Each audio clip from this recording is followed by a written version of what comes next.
नमस्कार दोस्तों, decode exam में आप सभी का स्वागत है।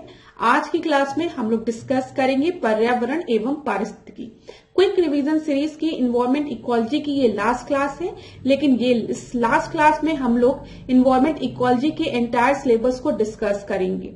मैं दोनों माध्यम में चीजों को समझाने का प्रयास करूंगी, इंग्लिश और हिंदी दोनों में, ठीक है। जहां पर भी इंग्लिश की जरूरत होगी मैं चीजों को इंग्लिश में भी बोलूंगी। क्लास ये जो लेक्चर है ये बहुत ही इंपॉर्टेंट है आपके परीक्षा की दृष्टि से, तो मैं आपको सजेस्ट करूंगी कि एग्जाम में अपीयर होने के पहले आप इस लेक्चर को एक बार जरूर देख लीजिए। भले स्पीड फास्ट करके ही देखना हो, लेकिन एक बार इस लेक्चर को जरूर देखिएगा क्योंकि ये बहुत ही इंपॉर्टेंट लेक्चर है, ठीक है। यहाँ पर हमने सारे पास्ट ईयर्स के क्वेश्चंस को कवर किया है जो कि आपके एनवायरमेंट इकोलॉजी में पूछे गए हैं और पूरी संभावना है कि यहाँ से प्रश्न आपके परीक्षा में फंसेंगे भी। तो चलिए अब आज की क्लास को स्टार्ट करते हैं मेरे साथ, ऐश्वर्या सिंह के साथ। सबसे पहला टॉपिक जो हम डिस्कस करेंगे वो है ओजोन परत क्षरण, ठीक है, ओजोन लेयर डिप्लीशन।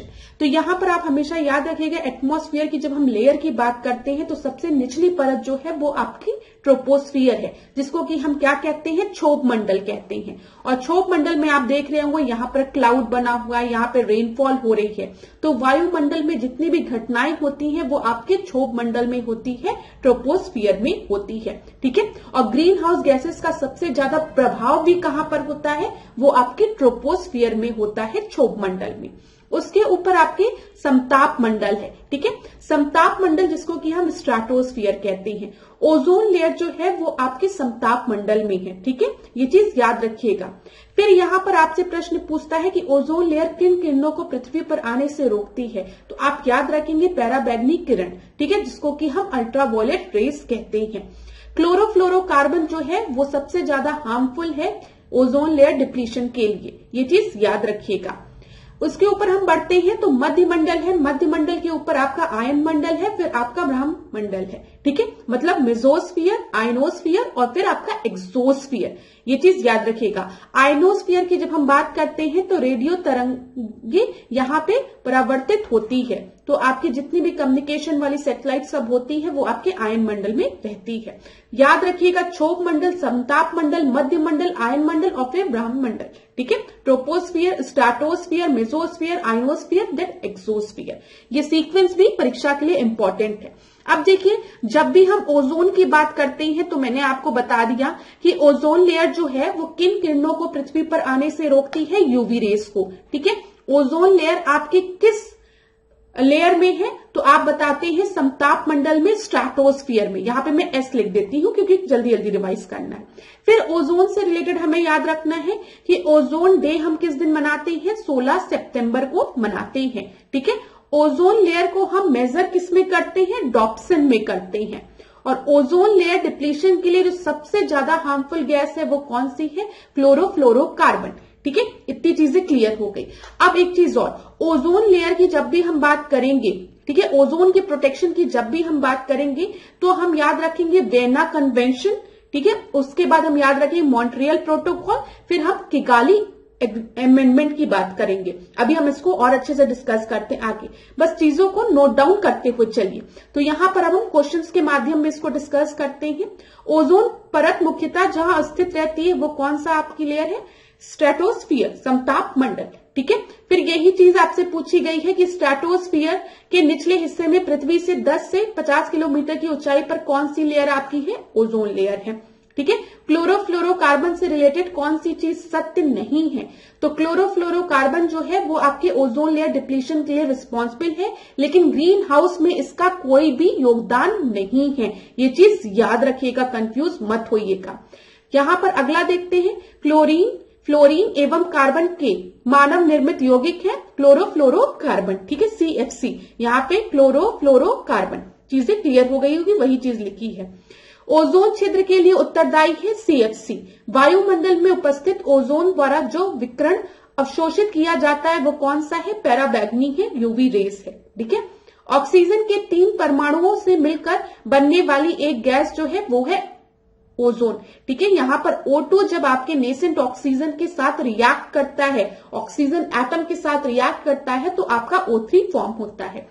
क्लास यहाँ पर मैं आपको एक चीज और बता दूं, जब भी हम ओजोन की बात करते हैं तो एक आपका गुड ओजोन होता है और एक आपका बैड ओजोन होता है। गुड ओजोन जो है वो आपका ओजोन लेयर जो स्ट्रेटोस्फीयर में है, समताप मंडल में है, वो गुड ओजोन इसलिए है क्योंकि वो यूवी किरणों को पृथ्वी पर आने से रोकती है। अगर ज्यादा यूवी किरणें पृथ्वी पर आएंगी तो स्किन कैंसर होने के चांसेस भी बढ़ जाएंगे। ये भी चीज याद रखिएगा, यूवी किरण से होने वाला मुख्य रोग क्या है? Skin cancer. ये भी परीक्षा में पूछा जाता है। अब बैड ओजोन क्या है?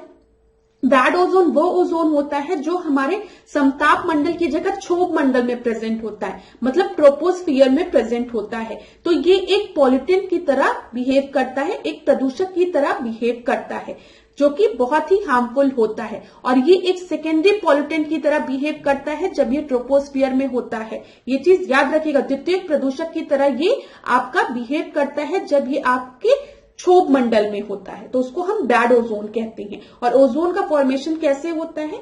जब ऑक्सीजन आपके नेसेंट ऑक्सीजन के साथ, ऑक्सीजन एटम के साथ रिएक्ट करता है, O2 जब O से रिएक्ट करता है तो आपका O3 फॉर्म होता है, जो कि ओजोन है। इतनी चीजें क्लियर हो गई होगी।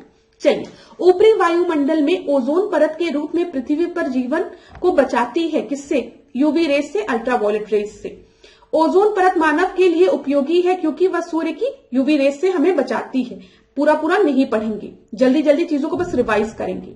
वायुमंडल में उपस्थित ओजोन परत अवशोषित करती है किसे? यूवी रेस को। ठीक है। पैराबैंगनी विकिरण के कारण क्या हो सकता है? स्किन कैंसर हो सकता है, त्वचीय कैंसर हो सकता है। अधिक समय तक सूर्य की पैराबैंगनी विकिरण के शरीर पर पड़ने पर क्या होता है? डीएनए में अनुवांशिक परिवर्तन होता है। ठीक है। स्किन कैंसर के चांसेस बढ़ जाते हैं। ओजोन परत संरक्षण दिवस हम कब मनाते हैं? तो मैंने आपको बता दिया, ओजोन डे हम 16 सितंबर को मनाते हैं। अब यहां पर देख लीजिए, क्लोरीन, फ्लोरीन, ऑक्सीजन से बना मानव निर्मित गैसीय व द्रव्य पदार्थ जो रेफ्रिजरेटर तथा वातानुकूलित यंत्रों में शीत कारक के रूप में प्रयोग किया जाता है, वो आपका क्या है? क्लोरोफ्लोरोकार्बन। तो क्लोरोफ्लोरोकार्बन का सोर्स क्या है? रेफ्रिजरेटर है, एसी है। ठीक है। वायुमंडल के ध्रुवीय भागों में ओजोन का निर्माण धीमी गति से होता है, अतः ओजोन के क्षरण का प्रभाव सर्वाधिक परिलक्षित होता है ध्रुवों के ऊपर। ये चीज याद रखिएगा, पोल्स के ऊपर। क्यों? क्योंकि यहां पर रीजन भी दिया है, वायुमंडल के ध्रुवीय भागों में ओजोन का निर्माण धीमी गति से होता है, अतः ओजोन के क्षरण का प्रभाव सर्वाधिक कहां पर होगा? ध्रुवों पे होगा, पोल पे होगा। ओजोन परत के लिए सबसे ज्यादा जो नुकसानदायक गैस होती है, आपका प्रदूषक होता है, वो क्या है? CFC है। ठीक है। वायुमंडल में जिसकी उपस्थिति से ओजोनोस्फीयर में ओजोन परत का क्षरण होता है, CFC। वही सेम चीज पूछा गया है। ठीक है। देखिए, बार बार क्वेश्चन रिपीट हो रहे हैं। यहां पर देखिए, ओजोन परत की क्षीणता के लिए उत्तरदायी है, यहां पर याद रखिएगा, विलायक के रूप में प्रयुक्त मेथिल क्लोरोफॉर्म। ठीक है। यहाँ पे बहुत सी गैसेस आपकी रिस्पॉन्सिबल होती है। यहाँ पर देख लीजिए कौन कौन सी गैसेस आपकी ओजोन लेयर डिप्लीशन के लिए रिस्पॉन्सिबल होती है। सबसे पहले हमने CFC डिस्कस कर लिया है, फिर आप हेलोजेंस याद रखिएगा, फिर नाइट्रस ऑक्साइड, फिर टेट्राक्लोरोएथिलीन। ठीक है। फिर हेलोन 12111301। ये आपकी कुछ ओजोन डिप्लीटिंग गैसेस है। ठीक है, जो ओजोन लेयर क्षरण के लिए रिस्पॉन्सिबल है। वह ग्रीन हाउस गैस जिसके द्वारा ट्रोपोस्फियर में ओजोन प्रदूषण नहीं होता है। तो यहां पर देख लीजिए, कार्बन मोनोऑक्साइड की वजह से ओजोन लेयर डिप्लीशन नहीं होता है। अब जब भी ये देगा ना, तो आपके दिमाग में रहेगा कि कार्बन मोनोऑक्साइड, कार्बन डाइऑक्साइड जो है गैसेस, ये तो हमारे ग्रीन हाउस गैसेस हैं। हाँ भाई, ग्रीन हाउस गैसेस है। लेकिन यहां पे ये याद रखिएगा कि कार्बन मोनोऑक्साइड जो है वो आपका एक पॉल्यूटेंट तो है, प्रदूषक तो है, लेकिन ओजोन लेयर डिप्लीशन के लिए ये गैस रिस्पॉन्सिबल नहीं है।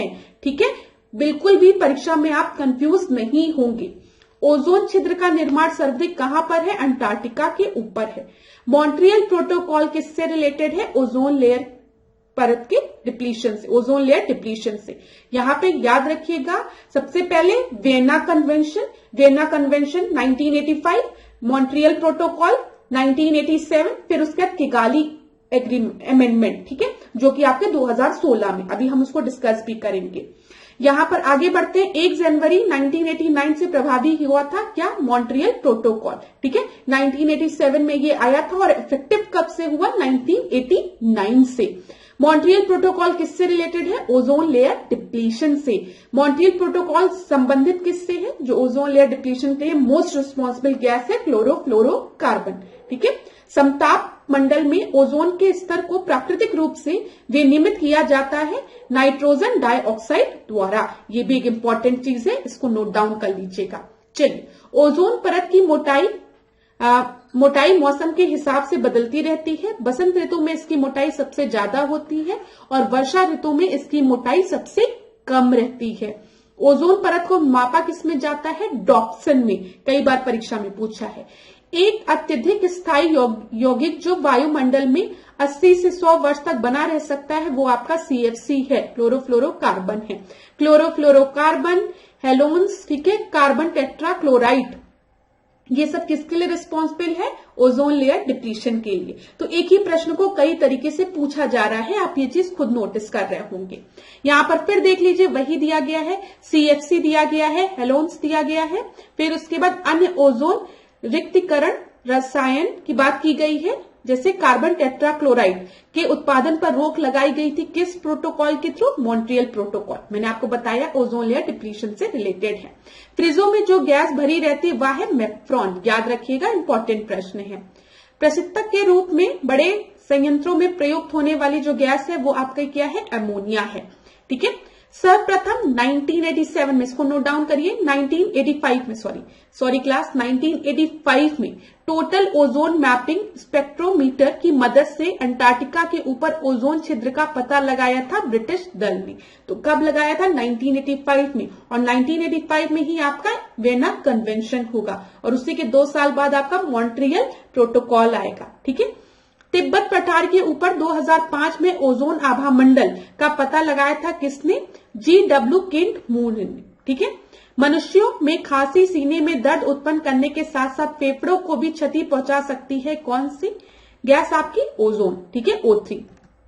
यहां पर देख लीजिए, फिर मैं आपको बता दूं, सबसे पहले आप याद रखेंगे 1985 में कौन सा कन्वेंशन आया है? वियना कन्वेंशन, ठीक है, याद रखिएगा क्लास। फिर 1987 में मॉन्ट्रियल प्रोटोकॉल आया है, ठीक है, और 2016 में आपका किगाली अमेंडमेंट आया है। किगाली अमेंडमेंट में क्या बोला गया था कि HFC को भी हम ओजोन डिप्लीटिंग सब्सटेंस में इंक्लूड करेंगे, ठीक है, ये चीज याद रखिएगा। तो अगर परीक्षा में पूछे कि किगाली अमेंडमेंट के थ्रू हमने किस के उपयोग पर रोक लगाने की बात की है तो आप HFC का नाम याद रखेंगे। और मॉन्ट्रियल प्रोटोकॉल में क्या बोला गया था कि क्लोरोफ्लोरोकार्बन जो है ये मुख्य रूप से आपकी रिस्पॉन्सिबल है ओजोन लेयर डिप्लीशन के लिए। तो अब याद हो गया, वियना कन्वेंशन 1985, 1987 मॉन्ट्रियल प्रोटोकॉल और 2016 में आपका किगाली अमेंडमेंट हुआ है जिसमें कि HFC के उपयोग पर रोक लगाने की बात की गई थी क्योंकि वृद्धि ना हो इसमें, ठीक है। चलिए, इतनी चीजें क्लियर हो गई होगी। अब ओजोन को हम साइड में रखते हैं। Good ozone, bad ozone. Good ozone जब समताप मंडल में होता है, बैड ओजोन जब क्षोभ मंडल में होता है, ट्रोपोस्फियर में। चीजें क्लियर। चलिए, अब यहां पर देखिए, कंपोनेंट ऑफ एयर की हम बात करते हैं। जो एयर है वो मिक्सचर है। किसका मिक्सचर है? डिफरेंट गैसेस का मिक्सचर है। सबसे ज्यादा परसेंटेज में कौन सी गैस हमारे एयर में है? नाइट्रोजन है, ठीक है। लेकिन आप याद रखेंगे, नाइट्रोजन का कंजप्शन जो प्लांट्स हैं वो डायरेक्ट नहीं कर सकते हैं, ठीक है। भले ही 78% है लेकिन इसका कंजप्शन प्लांट डायरेक्ट नहीं कर सकते हैं। जो प्लांट्स हैं वो नाइट्रोजन को कंज्यूम करते हैं किस फॉर्म में? नाइट्रेट के फॉर्म में, एट के फॉर्म में, ठीक है। नाइट्रेट के फॉर्म में प्लांट्स नाइट्रोजन को कंज्यूम करते हैं। परीक्षा में पूछा जाता है ये प्रश्न। अब यहां पर देखिए, ऑक्सीजन और हम कार्बन डाइऑक्साइड की बात करेंगे।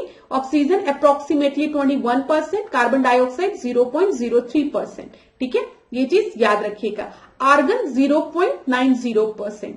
अब क्लास, यहां पर जब हम ऑक्सीजन और कार्बन डाइऑक्साइड की बात कर रहे हैं तो आपको पता है प्रकाश संश्लेषण के माध्यम से प्लांट्स क्या करते हैं? कार्बन डाइऑक्साइड को एटमॉस्फेयर से लेते हैं और ऑक्सीजन को एटमॉस्फेयर में देते हैं, ठीक है। प्रकाश संश्लेषण के माध्यम से वो अपने फूड को भी बनाते हैं, ठीक है। ये चीज क्लियर हो गई होगी।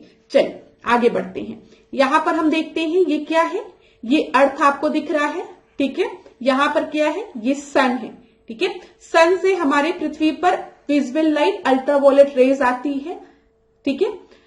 जो ये रेज होती है ये आपकी शॉर्ट वेवलेंथ की होती है, और जब ये पृथ्वी के सरफेस पे आपकी एब्जॉर्ब होती है या रिफ्लेक्ट बैक होती है यहां से, तो आप एक चीज याद रखिएगा, ये यूवी रेज जो है वो आपके इंफ्रारेड में कन्वर्ट हो जाती है। तो वही चीज यहां पे लिखी है, जब सन से आ रही है तो ये आपकी यूवी रेज है, इसकी शॉर्ट वेवलेंथ होती है।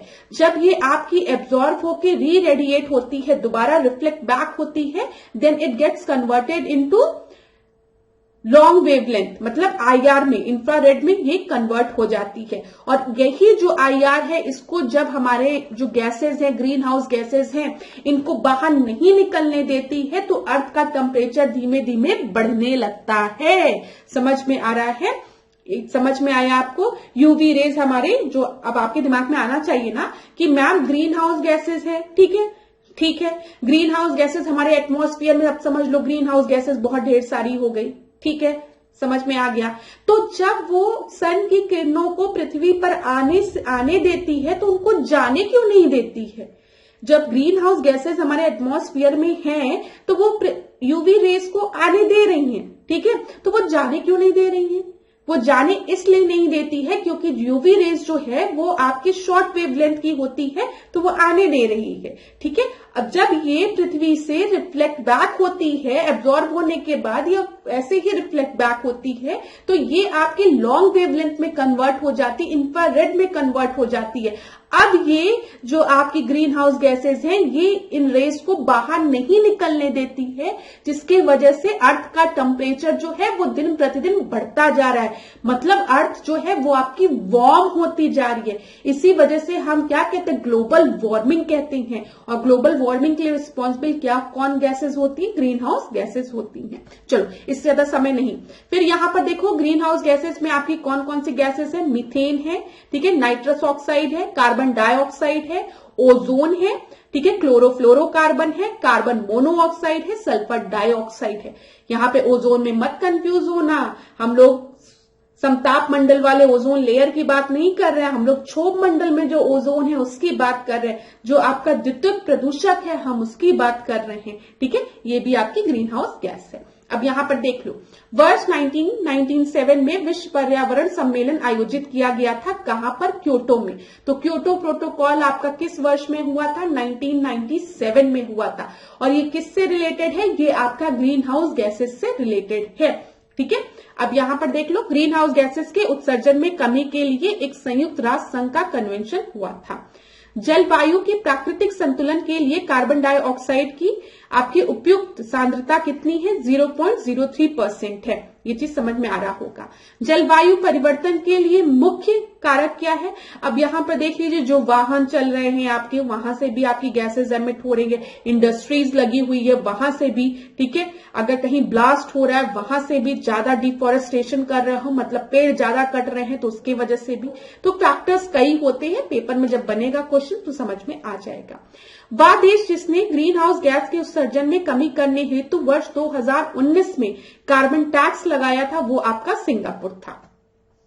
एक प्राकृतिक प्रक्रिया जिसके द्वारा किसी ग्रह या उपग्रह के वातावरण में मौजूद कुछ गैस उस ग्रह उपग्रह के वातावरण के ताप को अपेक्षाकृत अधिक बनाने में मदद करती है, वो कौन सी गैस है? ग्रीन हाउस गैस है, ठीक है। ग्रीन हाउस गैसेस हाउस प्रभाव क्या है? गैसों के वायुमंडल में जमा होने से पृथ्वी के वातावरण का गर्म होना। मैंने आपको पहले भी बताया है ये चीज। ग्रीन हाउस गैस की संकल्पना किसने दी थी? ये इंपॉर्टेंट है, जोसेफ फोरियर ने। ये नोट कर लीजिएगा अगर नहीं पता है तो। जोसेफ फोरियर द्वारा ग्रीन हाउस गैसेस की संकल्पना दी गई थी। क्योटो प्रोटोकॉल किस चीज से रिलेटेड है? जलवायु परिवर्तन से, ठीक है। ग्रीन हाउस गैसेस के एमिशन पे रोक लगाने की बात करता है क्योटो प्रोटोकॉल। क्योटो प्रोटोकॉल एक अंतर्राष्ट्रीय समझौता है जो कि किससे रिलेटेड है? यूएनएफसीसीसी से। क्यों? United nation framework convention on climate change. जब हम ग्लोबल वार्मिंग की बात कर रहे हैं because of green house gases, तो ग्लोबल वार्मिंग की वजह से क्या हो रहा है? क्लाइमेट चेंज हो रहा है, जलवायु परिवर्तन हो रहा है। तो ये UNFCCC के अंडर है, ठीक है, याद रखिएगा। अब यहां पर देख लीजिए, क्योटो प्रोटोकॉल आपका लागू कब से हुआ है? 2005 से लागू हुआ है।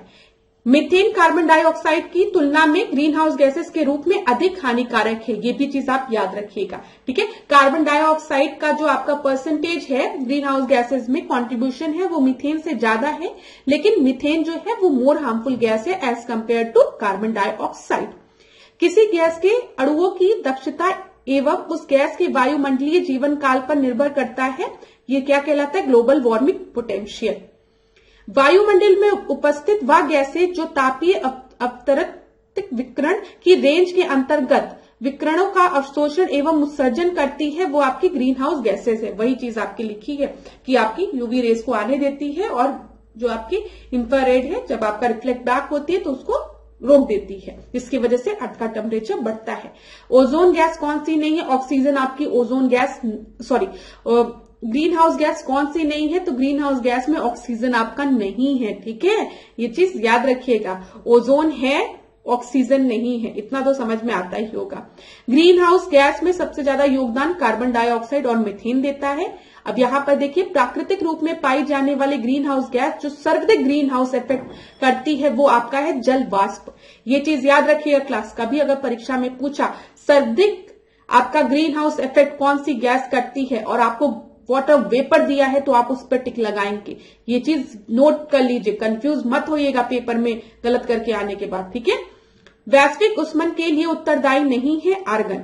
ठीक है, हमारे एटमॉस्फेयर में, हमारे एयर में ऑक्सीजन आर्गन प्रेजेंट है, लेकिन ये सब आपके ग्रीन हाउस गैसेस नहीं है।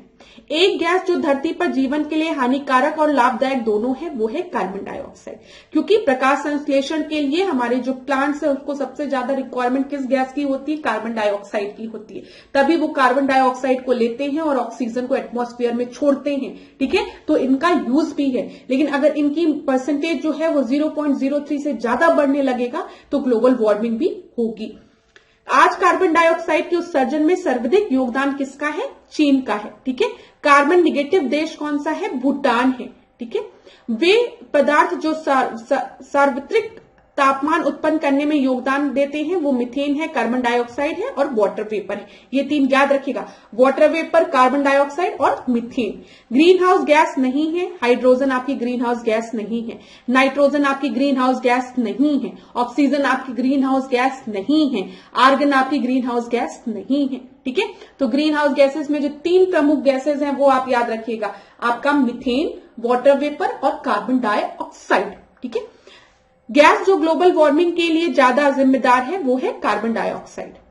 यहां पर हम देख लेते हैं ग्लोबल वार्मिंग के परिणाम स्वरूप क्या होगा।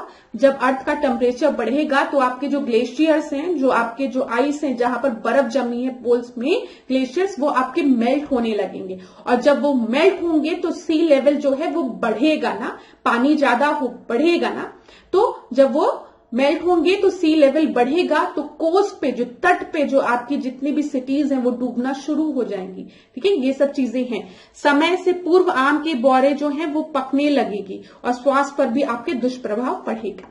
वैश्विक ताप के असर को इंगित करता है, मैंने आपको बता दिया, वही चीज लिखी हुई है। भूमंडलीय उष्मन की आशंका वायुमंडल में जिसकी बढ़ती सांद्रता के कारण होता है कार्बन डाइऑक्साइड, वही चीज फिर लिखा है। ठीक है, अब यहां पर देखिए, जो वैश्विक तापमान द्वारा सबसे पहले प्रभावित होता है वो आपके जहां पर भी ग्लेशियर्स हैं। ठीक है, आर्कटिक, ग्रीनलैंड, ये सब जहां पर भी हिम चादर है वो आपकी पिघलनी शुरू हो जाती है। वायु में कार्बन डाइऑक्साइड की बढ़ती हुई मात्रा के कारण क्या होगा, यहां पे सौर विकिरण के अतिरिक्त अंश को अवशोषित करती है। हमने आपको पूरा प्रोसेस बता दिया है। प्रमुख ग्रीन हाउस गैस मीथेन का स्रोत क्या है, ये तो परीक्षा में कई बार पूछा है कि मीथेन का स्रोत क्या है, तो याद कर लीजिएगा, धान के खेत, कोयले की खान, पालतू पशु, आर्द्र भूमि, वेटलैंड, सब आपके मीथेन के सोर्स हैं। परीक्षा में कई बार पूछा है, one of the most important question हम कहेंगे। मीथेन उत्सर्जन के लिए प्राकृतिक सोर्स आपका क्या है, आर्द्र भूमि है, वेटलैंड है सोर्स, याद रखिएगा, समुद्र भी है। ठीक है, हाइड्रेट्स भी है। क्लास इसको भी इंपॉर्टेंट मार्क कर लीजिए, अगर नहीं पता है तो ध्यान दीजिएगा। परीक्षा में वेटलैंड दिया रहेगा तो लोग कहेंगे अरे वेटलैंड कहां मीथेन का सोर्स है, छोड़ के चले आना, नहीं, पकड़ो, आओ। मीथेन उत्सर्जन के लिए वेटलैंड, समुद्र, हाइड्रेट सब रिस्पॉन्सिबल है। सारी जगह से आपके मीथेन का एमिशन होता है। मानव की क्रिया जो जलवायु से सर्वाधिक प्रभावित होती है वो है कृषि। जुगाली करने वाले पशुओं से जिस ग्रीन हाउस गैस का मिश्रण होता है वो कौन सा है, तो ये भी याद रखिएगा मीथेन। अभी मैंने आपको बताया पालतू पशु द्वारा भी मीथेन आपकी रिलीज होती है, जुगाली करने वाले पशु जो है वो भी मीथेन आपकी रिलीज करते हैं। ठीक है, मीथेन गैस को कहते हैं मार्श गैस, याद रखिएगा। अब यहां पर देख लीजिए, यह एक आंदोलन है जिसमें प्रतिभागी प्रतिवर्ष एक निश्चित दिन 1 घंटे के लिए बिजली को बंद कर देते हैं। ठीक है, तो ये इसको हम क्या कहते हैं, इसको हम अर्थ आवर कहते हैं, पृथ्वी काल कहते हैं। यहां पर देख लीजिए, फिर वही है कि जलवायु परिवर्तन और पृथ्वी को बचाने की आवश्यकता के बारे में जागरूकता लाने हेतु world wide fund for nature द्वारा आयोजित किए जाने वाला एक विश्वव्यापी आंदोलन है अर्थ आवर, जिसमें कि 1 घंटे के लिए बिजली को बंद कर दिया जाता है।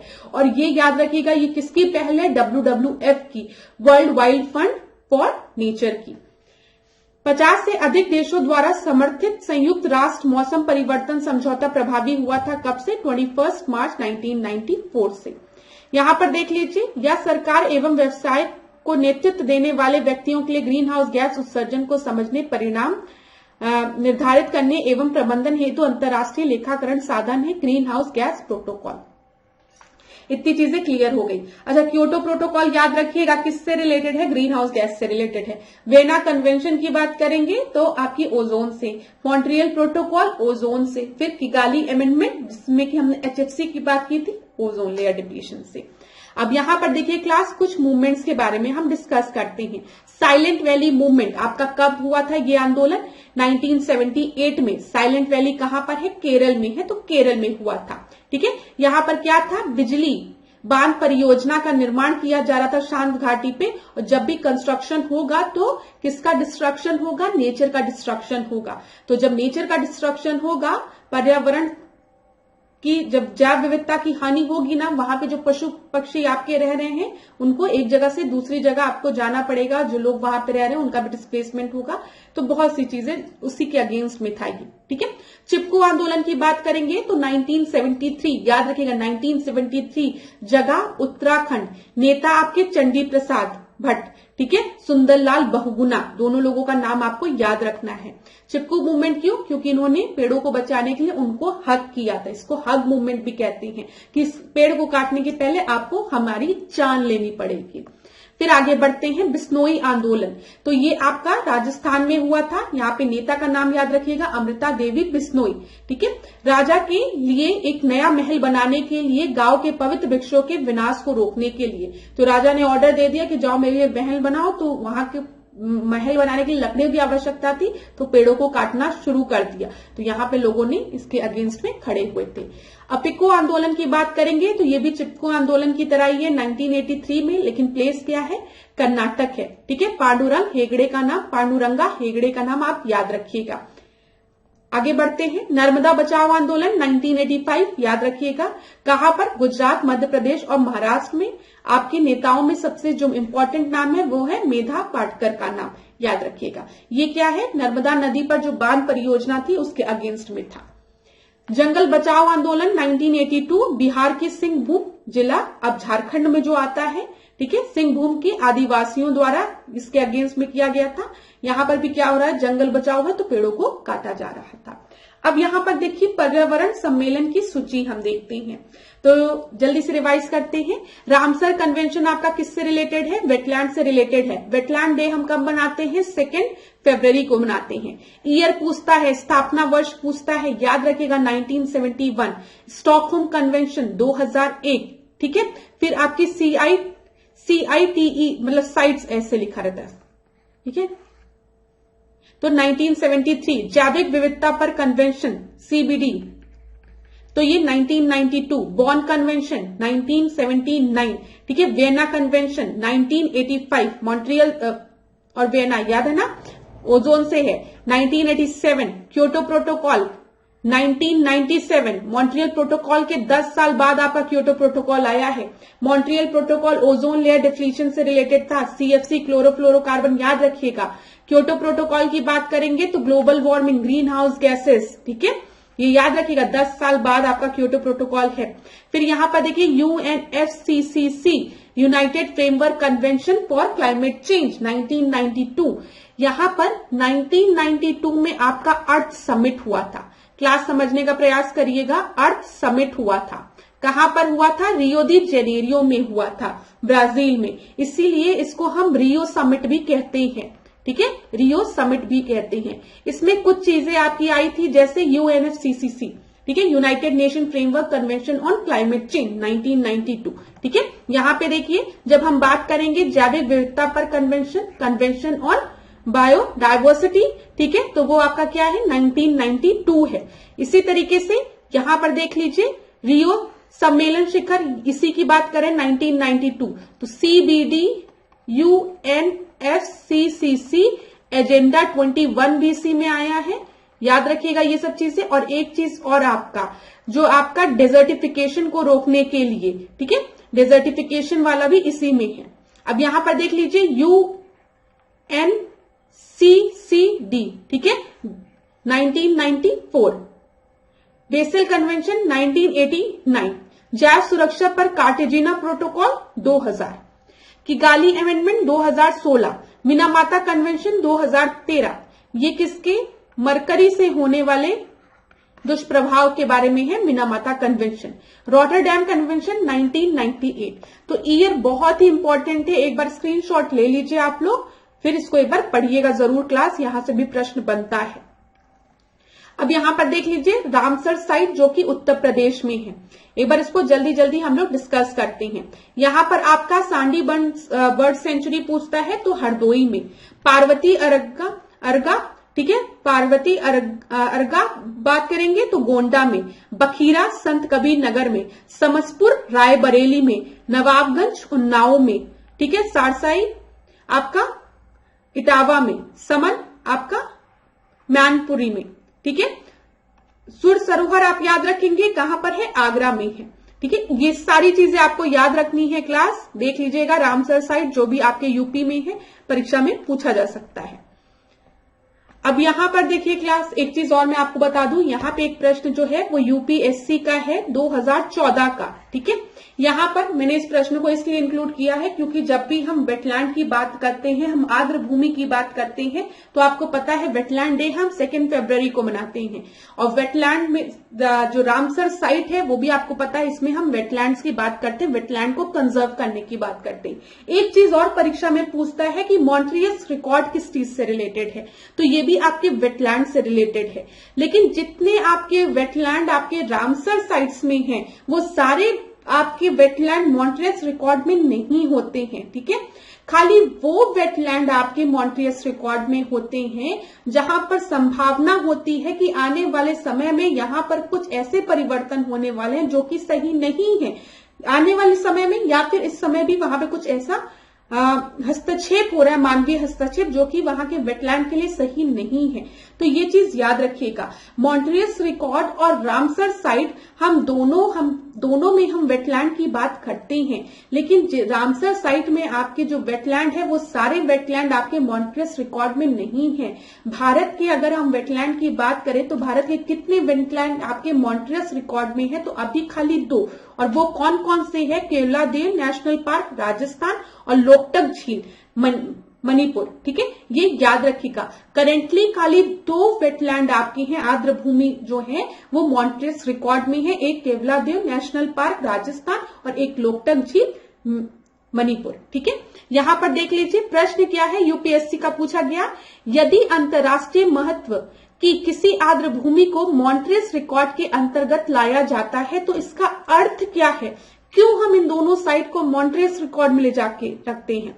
इसका मतलब होता है कि मानवीय, ए ऑप्शन आपका सही है, मानवीय हस्तक्षेप के परिणाम स्वरूप आर्द्र भूमि में पारिस्थितिकीय चरित्र में परिवर्तन हुए हैं या फिर हो रहे हैं या होने की संभावना है। तो अब चीजें क्लियर हो गई होगी, ठीक है, कंफ्यूजन नहीं हो रही होगी। मानवीय हस्तक्षेप के परिणाम स्वरूप आर्द्र भूमि में पारिस्थितिक चरित्र में परिवर्तन हुए हैं या फिर हो रहे हैं या फिर होने की संभावना है, ऐसे आर्द्र भूमि को हम मॉन्ट्रियस रिकॉर्ड में रखते हैं। चलिए इतनी चीजें क्लियर हो गई। तो यूपी में कितने वेटलैंड्स हैं ये भी हमने डिस्कस कर लिया। अब देखिए क्लास हम एक्ट्स को डिस्कस करते हैं, ठीक है। सबसे पहला परीक्षा में पूछता है कि वन जीव संरक्षण अधिनियम कब आया है, तो आप मुझे बताएंगे 1972 में आया है। Very good. Wild life protection act 1972। Water act कब आया है, 2 साल बाद 1974 में। फॉरेस्ट कंजर्वेशन एक्ट 1980 में। एयर एक्ट की बात करेंगे तो 1981 में, ठीक है। इन्वायरमेंट प्रोटेक्शन एक्ट की बात करेंगे, पर्यावरण संरक्षण अधिनियम की, तो 1986 में। बायोलॉजिकल डायवर्सिटी एक्ट की बात करेंगे, जैव विविधता अधिनियम की, 2002 में, ठीक है। Scheduled tribe and other traditional forest developer act की बात करेंगे 2006 में। अब परीक्षा में हर बार पूछता है कि डायरेक्ट आप इसको बताइए, लेकिन हो सकता है आपको बोल दे कि आप क्रोनोलॉजिकल ऑर्डर में इसको अरेंज करिए, तो ईयर बहुत इंपॉर्टेंट है। यहां पे याद रखिएगा टाइगर एक्ट की अगर हम बात करेंगे, टाइगर कंजर्वेशन एक्ट की, तो ये आपका 1973 है। एलिफेंट की बात करेंगे तो 1992 हाथी परियोजना की, ठीक है। तो ये दोनों भी याद रखिएगा, परीक्षा में पूछ लेता है। तो इतनी चीजों का भी स्क्रीनशॉट आप जल्दी से लीजिए। क्लास आज की सेशन बहुत इंपॉर्टेंट है। अगर आपने अच्छे से पढ़ाई की होगी तो मुझे ये चीज बोलने की जरूरत ही नहीं है कि बहुत इंपॉर्टेंट सेशन है। आपको खुद ये फील हो रहा होगा कि हाँ मैम ये बहुत ही इंपॉर्टेंट सेशन है।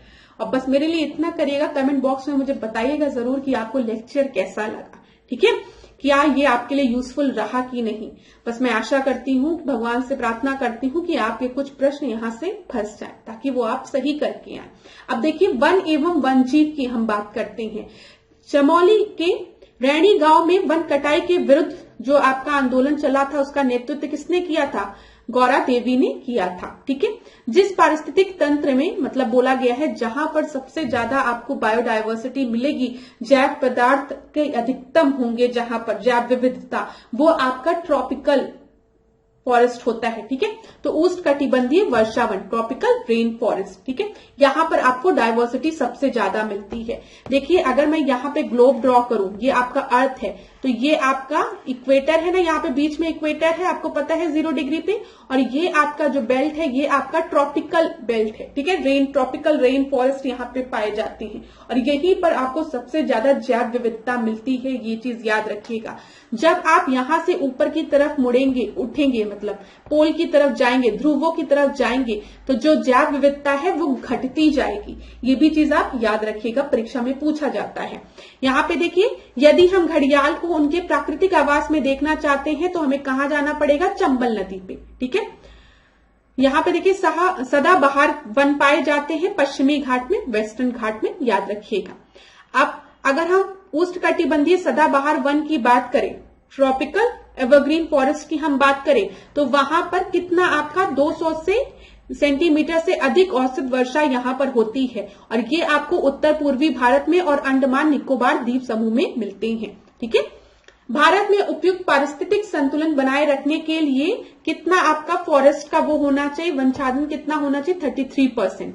राष्ट्रीय वन नीति में भारत के कुल भौगोलिक क्षेत्र में जितने प्रतिशत पर वन रखने का लक्ष्य है वो 1/3 है, यही आपका 33% है जब आप उसको कैलकुलेट करोगे। राष्ट्रीय वन नीति 1952 के अनुसार जो वन का संवर्ग नहीं है वो आपका राष्ट्रीय उद्यान है, ठीक है। वनों को वर्गित किया गया था राष्ट्रीय वन नीति के अनुसार किसमें, संरक्षित वन में, राष्ट्रीय वन में, ग्राम वन में और वृक्ष भूमि वन में, ठीक है। मैंग्रोव वनस्पति की बात करेंगे तो ये आपको अधिकांश रूप में तटों पे मिलते हैं मैंग्रोव, ठीक है। आपने देखा होगा ऐसे पानी रहता है, पानी के ऊपर ऐसे जो पेड़ है तो उनकी जड़ें ऐसे ऐसे दिखती है, और यहाँ पे आपके ऐसे ऐसे वृक्ष होते हैं। मेरी उतनी सुंदर ड्राइंग नहीं है लेकिन जड़ें ऊपर की तरफ भी दिखती है, और ये बहुत इस तरीके से मैंग्रोव सुंदरबन डेल्टा में आपके सबसे ज्यादा पाए जाते हैं, ठीक है। ये चीज याद रखिएगा। तो तटों के सहारे सुंदरबन डेल्टा, और मैंग्रोव हमें किससे प्रोटेक्ट करते हैं, जब टाइड्स आती है ना, जब ऐसे ज्वार भाटा आएगा, ऐसे पानी उठेगा, तो मैंग्रोव है तो वो एक बैरियर की तरह काम करेगा, वो उसको लैंड पे आने से रोकेगा, ये चीज याद रखिएगा। जो पेड़ है वो एक दीवार की तरह एक्ट करेगा ना, जो मैंग्रोव है वो दीवार की तरह एक्ट करेगा, और जब ऐसे लहरें उठेगी तो ये मैंग्रोव है तो ये इसको आगे बढ़ने से रोकेगा, ठीक है। ये चीज याद रखिएगा। मैंग्रोव सुंदरबन डेल्टा मतलब हम इसको कहते हैं क्यों, सुंदरी वृक्ष, यहाँ पे याद रखिएगा। संरक्षित कच्छ वनस्पति क्षेत्र कहाँ पर है? गोवा में है। भारत में मैंग्रोव वन, सदापर्णी वन और पर्णपाती वनों का संयोजन कहां पर है? अंडमान निकोबार द्वीप समूह पे है। यहां पर अगर आप देखोगे, यहां पर आपको सदाबहार, मैंग्रोव और पर्णपाती तीनों की फीचर्स मिलेंगे। नागालैंड के पर्वत क्रमशः बंजर होते जा रहे हैं, उसका प्रमुख कारण क्या है? झूम कृषि। ठीक है, झूम कल्टीवेशन। झूम कल्टीवेशन क्या है? Shifting cultivation. ये लोग क्या करते हैं? एक जगह के फॉरेस्ट को क्लीन करते हैं, वहां पे एग्रीकल्चर करते हैं। एग्रीकल्चर करते करते जब वहां की जो मिट्टी है वो अपनी उपजाऊ जो उसकी खत्म हो जाती, प्रोडक्टिविटी उसकी खत्म हो जाती, तो ये क्या करते हैं? आगे बढ़ते हैं, फिर पेड़ों को काटते हैं, वहां पे एग्रीकल्चर करने लगते हैं। ठीक है, खेती करने लगते हैं, कृषि करने। इसी वजह से हम इसको शिफ्टिंग कल्टीवेशन भी कहते हैं, शिफ्टिंग एग्रीकल्चर भी कहते हैं। ठीक है, एक जगह से दूसरी जगह मूव करते तो पेड़ों को काटते चलते। वह राज्य जिसके द्वारा अपना वन अपना धन योजना प्रारंभ की गई थी हिमाचल प्रदेश है। वन्यजीव संरक्षण अधिनियम कब आया है? 1972 में। WPA की बात हो रही है। 1972 में वन संरक्षण अधिनियम, देखिए फॉरेस्ट कंजर्वेशन एक्ट 1980 में हमने डिस्कस किया है। भारत में वन संरक्षण अधिनियम 1980 में कब लागू हुआ था? 25 अक्टूबर को। भारतीय वन्यजीव संस्थान कहां पर है? तो टिक लगाइए, देहरादून में है। वन अनुसंधान संस्थान कहां पर है? देहरादून में है। इंपॉर्टेंट है ये सब। भारत की सबसे बड़ी मछली कौन सी है? व्हेल मछली। ठीक है, यह भारत की ही नहीं पूरे विश्व की सबसे बड़ी मछली है तथा यह 50 फुट तक लंबी हो सकती है, व्हेल मछली। वर्ल्ड वाइल्ड फंड की बात जब हम करेंगे तो यहां पर आपको इसमें क्या बना रहता है? Giant panda. ठीक है, बना रहता है। यहां पर देख लीजिए, जाइंट पांडा वही दिया गया है। अब घड़ियाल बहुतायत में पाए जाते हैं गंगा में। घड़ियाल एक प्रजाति है किसकी? मगरमच्छ की। चिपकू आंदोलन किस चीज से रिलेटेड है? हमने देख लिया, वन कटाई से। चिपकू आंदोलन के नेता कौन थे? सुंदरलाल बहुगुणा थे। ठीक है, चिपकू आंदोलन किस मतलब ये दशक की बात कर दी गई है, तो 1970 के दशक में। चिपकू आंदोलन की प्रेरता कौन है? चंडी प्रसाद भट्ट। दोनों लोग का नाम याद रखिएगा। भारत में वन्यजीव सप्ताह कब मनाया जाता है? 2 से 8 अक्टूबर के मध्य में। ठीक है, वर्ल्ड वाइल्ड लाइफ डे के रूप में मनाने का निर्णय कब लिया गया था? 3 मार्च को। पग मार्क तकनीक का प्रयोग किया जाता है किस चीज के लिए? पग मार्क, पग जो उनका जो पैर के जो निशान बने हैं, ठीक है, उससे हम क्या पता लगाते हैं? उनकी संख्या का, जनसंख्या का। याद रखिएगा, पग मार्क। पेड़ पौधे एवं जंतुओं की सर्वाधिक विविधता कहां पाई जाती है? अभी हमने डिस्कस किया आपके ट्रॉपिकल बेल्ट में, ट्रॉपिकल रेन फॉरेस्ट में, एवरग्रीन फॉरेस्ट में। ठीक है, उष्णकटिबंधीय पर्णपाती डेसिडियस फॉरेस्ट की बात की गई है, तो यहां पर जो वर्षा है वो आपकी 100 सेमी से 200 की, 100 से 200 याद रखिएगा। पर्णपाती की बात की गई है, एक समय में ये अपने पत्तों को गिराते हैं। ठीक है, फिर हरे भरे हो जाते, फिर एक समय पे अपने पत्तों को गिरा देते हैं। लेकिन जब हम एवरग्रीन की बात करेंगे तो वहां पे जो रेन है वो 200 से ज्यादा होती है। यहां पर देख लीजिए, ये चौड़ी पत्ती वाले नमी युक्त वन हैं जो दक्षिण अमेरिका के अमेज़न बेसिन के एक बड़े भूभाग पर फैले हैं। ये आपके अमेज़न वर्षा वनों की बात की गई है।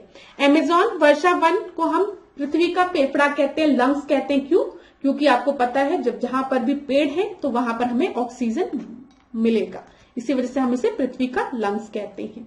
पृथ्वी की 20% से अधिक ऑक्सीजन का उत्पादित कहां से होता है? अमेज़न वर्षा वन से। इसी वजह से हम इसको क्या कहते हैं? अर्थ का लंग्स। वह महाद्वीप जिसमें उष्णकटिबंधीय पर्णपाती वनों का विस्तार अधिक है वो आपका एशिया है। मानसून वन हम किसको कहते हैं? उष्णकटिबंधीय पर्णपाती वनों को। ठीक है, कभी कभी समाचार पत्रों में हमें रेड सैंडर्स दिखता है, तो ये कहाँ पाए जाते हैं? ये दक्षिण भारत के एक भाग में पाई जाने वाली एक वृक्ष की जाति है। ये चीज क्लियर हो गई होगी। हम लोग चीजों को जल्दी जल्दी रिवाइज कर रहे हैं। यह अकेला कानून बाध्यकारी समझौता है जो संयुक्त रूप से पेश करता है पर्यावरण एवं, अच्छा इसको छोड़ दीजिए, ये आपका जब प्रश्न बनेगा तब आपको समझ में आएगा। ये थोड़ा अजीब सा प्रश्न दे दिया है। भारत में जो नगर वृक्षारोपण में विशिष्टता रखता है वो आपका वालपराई है। वालपराई नगर कहां पर है? कोयम्बटूर जिले में है। ठीक है, यहां पर देखिए, चीन, भारत, इंडोनेशिया तथा जापान में से भौगोलिक क्षेत्र का उच्चतम प्रतिशत जहां पर आपका वन है तो वहां वो आपका है जापान। और अगर पूछेगा भौगोलिक क्षेत्रफल में मोर देन 70% जहां पर वन है वो आपका भूटान है। मैंने आपको बताया ना, कार्बन डाइऑक्साइड निगेटिव है ये, ठीक है। एल्यूमिनियम को इसके पर्यावरणीय हितैषी स्वरूप और नवीकरणीय योग होने के कारण कहा जाता है हरी धातु। इंपॉर्टेंट है, याद रखिएगा, हरी धातु किसे हम कहते हैं, एल्यूमिनियम को कहते हैं, ठीक है। पूर्वी दक्कन पठार में प्रमुखता पाए जाने वाले सूक्ष्म सदाबहार वन हैं। दक्कन में हम सूक्ष्म सदाबहार वन हमको मिलते हैं। भारत की पहली राष्ट्रीय वन नीति प्रकाशित हुई थी कब, 1894 में। इंपॉर्टेंट है, याद कर लीजिएगा अगर याद नहीं है तो। 1894 में भारत की पहली राष्ट्रीय वन नीति प्रकाशित हुई थी। स्वतंत्र भारत की पहली राष्ट्रीय वन नीति तैयार कब हुई थी, 1952 में स्वतंत्र भारत की बात की गई है।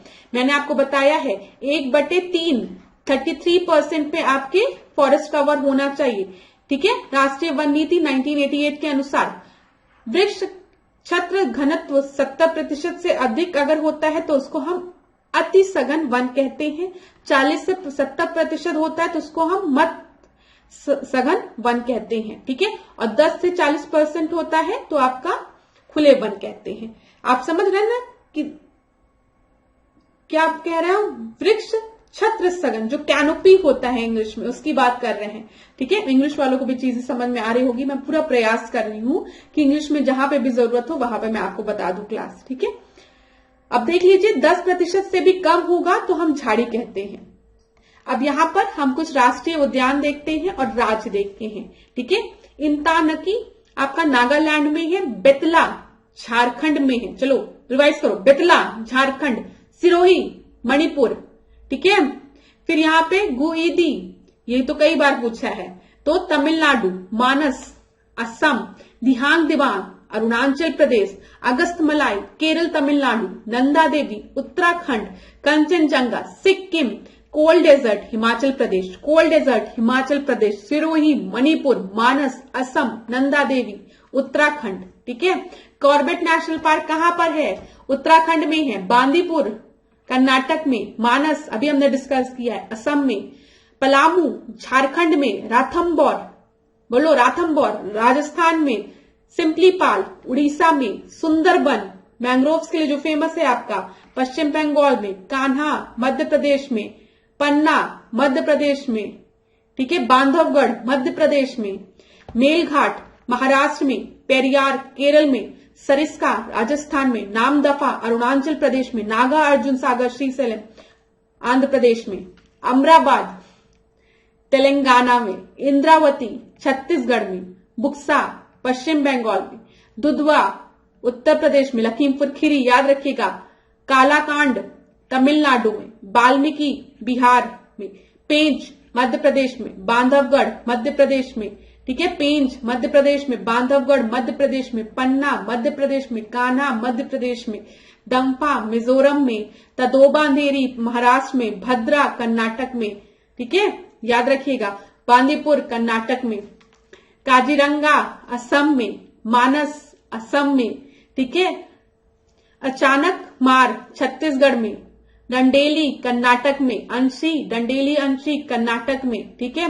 फिर यहाँ पे हमने क्या डिस्कस किया था, भद्रा कर्नाटक में, बांदीपुर कर्नाटक में, संजय दुबरी मध्य प्रदेश, पेंच मध्य प्रदेश, बांधवगढ़ मध्य प्रदेश, कान्हा मध्य प्रदेश, पन्ना मध्य प्रदेश, मुडुकमलाई, ठीक है। फिर तमिलनाडु, गुडुडगी करके था ना तमिलनाडु, नागरहोल कर्नाटक, ठीक है। बांदीपुर कर्नाटक, दंडेली अंशी कर्नाटक, भद्रा कर्नाटक, पराम्बिकुलम केरल, सह्याद्री महाराष्ट्र, कावल तेलंगाना, ठीक है। बीआरटी कर्नाटक, सत्यमंगलम तमिलनाडु, मुकुंद्र हिल्स राजस्थान, नवेगांव आपका महाराष्ट्र, पीलीभीत आपका उत्तर प्रदेश में, बोर महाराष्ट्र में, राजाजी उत्तराखंड में, ठीक है। कॉर्बेट उत्तराखंड में, ओरंग असम, मानस असम, ठीक है। कामलांग अरुणाचल प्रदेश। याद कर लेना, प्रश्न बनता है इसलिए बोल रही हूं। चलो, भारत में बाघ संरक्षित परियोजना के अंतर्गत नहीं आता है चिल्का। बाघ आरक्षित क्षेत्र घोषित कौन कौन सा है, बांदीपुर, मानस, सुंदरबन, ठीक है। बांदीपुर कर्नाटक में है, मानस असम में है, सुंदरबन आपका वेस्ट बंगाल में है। भारत के टाइगर रिजर्व में जो मिजोरम में स्थित है, दंपा। बुक्सा कहाँ है? पश्चिम बंगाल में है। दम्पा मिजोरम में है। नमेरी की बात करेंगे तो असम में। मानस की बात करेंगे तो असम में। नामदाफा की बात करेंगे तो अरुणाचल प्रदेश में। बाघ आरक्षित क्षेत्र 2 राज्यों में विस्तृत है, वो आपका पेंच है। बाघ अभ्यारण्य है कान्हा, ठीक है। फिर उसके बाद राथम्बोर, बांधवगढ़, याद रहेगा। बांधवगढ़ मध्य प्रदेश, कान्हा मध्य प्रदेश, राथम्बोर कहां पर है? राजस्थान में। काजीरंगा गैंडा के लिए, काजीरंगा वन हॉर्न राइनासोरस कहां पर है? असम में है। गर्म पानी असम में है। मानस असम में है, ठीक है। फिर औरंग भी पूछता है, असम में है। पाखल आंध्र प्रदेश, सरिस्का राजस्थान। गिर नेशनल पार्क किस लिए फेमस है? एशियाटिक लॉयंस के लिए। कहां पर है? गुजरात में है। भरतपुर पक्षी विहार राजस्थान में। बांधवगढ़ जो है वो मध्य प्रदेश में। काजीरंगा असम में, ठीक है, याद रखिएगा। अच्छा क्लास, यहां पर बांधवगढ़ हो गया मध्य प्रदेश, काजीरंगा में वन हॉर्न राइनासोरस, ठीक है। और आजकल आपका एक, अभी मुझे याद आएगा तो बताती हूँ मैं आपको, चलिए अभी याद नहीं आ रहा मुझे, यहां पर और डिस्कस करते हैं। यहां पे देखिए दाचीगाम वन्यजीव अभ्यारण्य जम्मू कश्मीर में। केवलादेव राजस्थान में, ठीक है। मॉन्ट्रियस रिकॉर्ड में हमने डिस्कस किया इसके बारे में। Kanha Madhya Pradesh, Periyar Kerala. Jim Corbett National Park आपका पहला नेशनल पार्क था, 1936 में स्टैब्लिश हुआ था। कान्हा 1955 में, जो कि आपका कहाँ है? मध्य प्रदेश में है। काजीरंगा कहाँ है? असम में है, वन हॉर्न राइनासोरस के लिए। केरल में आपका साइलेंट वैली, ठीक है। बस्तर क्षेत्र में अवस्थित है इंद्रावती राष्ट्रीय उद्यान। मध्य प्रदेश के शहडोल मंडल के उमरैया में है आपका बांधवगढ़ नेशनल पार्क। दांडेली अभ्यारण्य है कर्नाटक में। उत्तराखंड के 3 जिलों देहरादून, हरिद्वार, पौड़ी में आपका है राजाजी राष्ट्रीय उद्यान। राजाजी कॉर्बेट सब कहां पर है? उत्तराखंड में है। बेटला राष्ट्रीय उद्यान की बात करेंगे, झारखंड। इंद्रावती कहां पर है? छत्तीसगढ़ में। गूगामल महाराष्ट्र में, ठीक है। अब देख लीजिए काजीरंगा जो असम में है वो एक सींग गैंडे के लिए फेमस है। गिर आपका कहां पर है बताइए? आपका गुजरात में है, शेर के लिए फेमस है। सुंदरबन आपको पता है कहां पर है, ठीक है। बाघ के लिए फेमस है। पेरियार आपका केरल में हो गया, हाथी के लिए फेमस है। सुंदरबन डेल्टा वाली बात की गई है, ठीक है, आपका वेस्ट बंगाल में। पेरियार राष्ट्रीय उद्यान जो है वो बाघ और हाथी दोनों के लिए फेमस है। राजाजी उत्तराखंड में है, हाथी के लिए फेमस है। मानस असम में है, हाथी के लिए फेमस है। दुधवा टाइगर जो है के लिए फेमस है। अब देखिए ये very very very very important very important biosphere reserve की, तो एडवर्ड सुएस का नाम आप याद रखेंगे। इकोसिस्टम एपीडी कंडोल, ठीक है। इकोलॉजी एजी टांसले। जैव विविधता बायोडायवर्सिटी रेमंड एफ दासमैन, ठीक है, याद रखिएगा क्लास। इसका स्क्रीनशॉट प्लीज ले लीजिए आप लोग, ठीक है। अच्छा यहां पे नीच की बात करेंगे, ऐसे नीच दिया रहेगा तो गिरनेल का नाम आप याद रखिएगा, ये भी पूछता है, ठीक है। अब बांदीपुर हमने डिस्कस कर लिया, कहां पर है? कर्नाटक में है। मेलघाट महाराष्ट्र में है। बुक्सा पश्चिम बंगाल में है। पाकुई अरुणाचल प्रदेश में है। दाम्पा टाइगर रिजर्व कहां है? मिजोरम में है। सब हम जो भी परीक्षा में आज तक पूछा गया है सब यहां पर है क्लास, इसी वजह से बहुत लंबी लिस्ट हो गई है, लेकिन रिवाइज कर लो। दाम्पा कहां पर है? मिजोरम में है। गुमटी कहां पर है? त्रिपुरा में है। सारामती शिखर कहां है? नागालैंड में है, ठीक है। बोंडला कहां पर है? गोवा में है, ठीक है। कंगेर घाट कहां पर है? कांगेर घाट छत्तीसगढ़ में है। ओरंग असम में है। ऊषा कोटी वन्यजीव अभ्यारण्य उड़ीसा में है, ठीक है। आगे बढ़ते हैं। किसे हम मिनी काजीरंगा के नाम से जानते हैं? तो असम में ही है ओरंग अभ्यारण्य, जो कि वन हॉर्न राइनासोरस के लिए फेमस है। चिनार वन्यजीव विहार कहां पर है? केरल में है, याद रखिएगा। सुल्तानपुर बर्ड सेंचुरी कहां पर है? ये आपका गुरुग्राम में है, गुड़गांव में, ठीक है। तमिलनाडु का पक्षी विहार स्थित है कहां पे? कारीकिली में स्थित है। जिस देश में उसके कुल क्षेत्रफल का 30% से अधिक क्षेत्र आपका राष्ट्रीय पार्क के अंतर्गत आता है, वो आपका क्या आंसर है? भूटान है, ठीक है। विश्व का सबसे बड़ा वानस्पतिक उद्यान स्थित है क्यू में? इंग्लैंड में। गुंडाला की हम बात करेंगे तो यहाँ पे देख लीजिए जीव मंडल आरक्षित क्षेत्र जो हाल ही में यूनेस्को, ये आपका नहीं पूछेगा, श्रीलंका में है, क्योंकि ये क्या है बताइए, ये आपका करंट का प्रश्न था। अब ये देख लीजिए असम है ये आपका, ठीक है। असम में कौन कौन सा है? हमने नमेरी डिस्कस किया, औरंग डिस्कस किया, काजीरंगा डिस्कस किया। डिब्रू सिकोवा कहां पर है? असम में है। दिहिंग पटकई, ठीक है, मानस, और इधर आप याद रखेंगे रायमोना। तो याद रखिएगा रायमोना, मानस, औरंग, नमेरी, काजीरंगा, दिहिंग और डिब्रू सिकोही। बहुत लंबी क्लास है, बहुत एनर्जी की जरूरत है। अब मैं थोड़ा थोड़ा थक रही हूं, लेकिन मुझे पता है आप लोग नहीं थक रहे होंगे। बहुत इंपॉर्टेंट क्लास है क्लास, प्लीज एक बार जरूर देखिएगा, ठीक है। और लाइक करिएगा अगर आपको क्लास पसंद आई होगी तभी। चलिए सौर ऊर्जा की बात करते हैं। सोलर एनर्जी हमें सूर्य से प्राप्त होती है, आपको पता है। जैविक मात्रा में सर्वाधिक उपयोग की जाती है सौर ऊर्जा, ये भी पता है। अच्छा, सौर एनर्जी को अगर हमें मतलब किसी दूसरे उसमें कन्वर्ट करना है तो फोटोवोल्टेक का यूज करते हैं। आपको पता है फोटोवोल्टेक सेल जो होती है वो आपकी सोलर एनर्जी को इलेक्ट्रिक एनर्जी में कन्वर्ट करती है। यहाँ पे जीवाश्म ईंधन कौन सा नहीं है? यूरेनियम आपका एक रेडियो एक्टिव एलिमेंट है, याद रखिएगा। पौधे के वे उत्पाद जो कि हजारों वर्षों से पृथ्वी के नीचे दबे पड़े हैं, या पौधे के वे जीवाश्म जिनका उपयोग हम ईंधन के रूप में करते हैं, उन्हें हम क्या कहते हैं? उन्हें हम फॉसिल फ्यूल कहते हैं, जीवाश्म ईंधन कहते हैं, ठीक है। सबके लिए सतत ऊर्जा दशक जो है वो 2014 से 2024 का है। अंतरराष्ट्रीय सौर गठबंधन ISA की बात हम करें, इंटरनेशनल सोलर एलियंस की, तो ये नई दिल्ली में इसका प्रथम शिखर हुआ था। 100% ऊर्जा पर चलने वाला भारत का पहला यूटी कौन सा है? 100% सोलर एनर्जी पर, सौर ऊर्जा पर चलने वाला, वो आपका दीव है, ठीक है। डोमेस्टिक कंटेंट रिक्वायरमेंट जो है वो किस चीज से रिलेटेड है? वो आपके सोलर अप्लायंसेस से रिलेटेड है। ऊर्जा का एक नवीकरणीय स्रोत क्या है? आपका सौर ऊर्जा। आपको पता है नवीकरणीय ऊर्जा जो कि आपका एक रिन्यूएबल सोर्स ऑफ एनर्जी होता है, जैसे सौर ऊर्जा, विंड एनर्जी, टाइडल एनर्जी, ठीक है।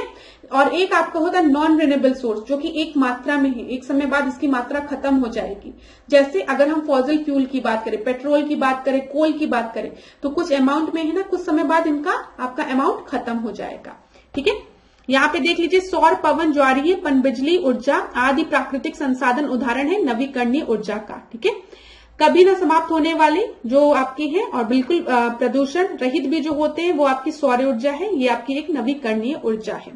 वैकल्पिक ऊर्जा का सबसे बड़ा संग्रहार जो है वो आपका सौर ऊर्जा है। नाभिकीय ऊर्जा उत्पादन हेतु कच्चे माल के रूप में प्रयुक्त किया जाता है किसे? यूरेनियम को।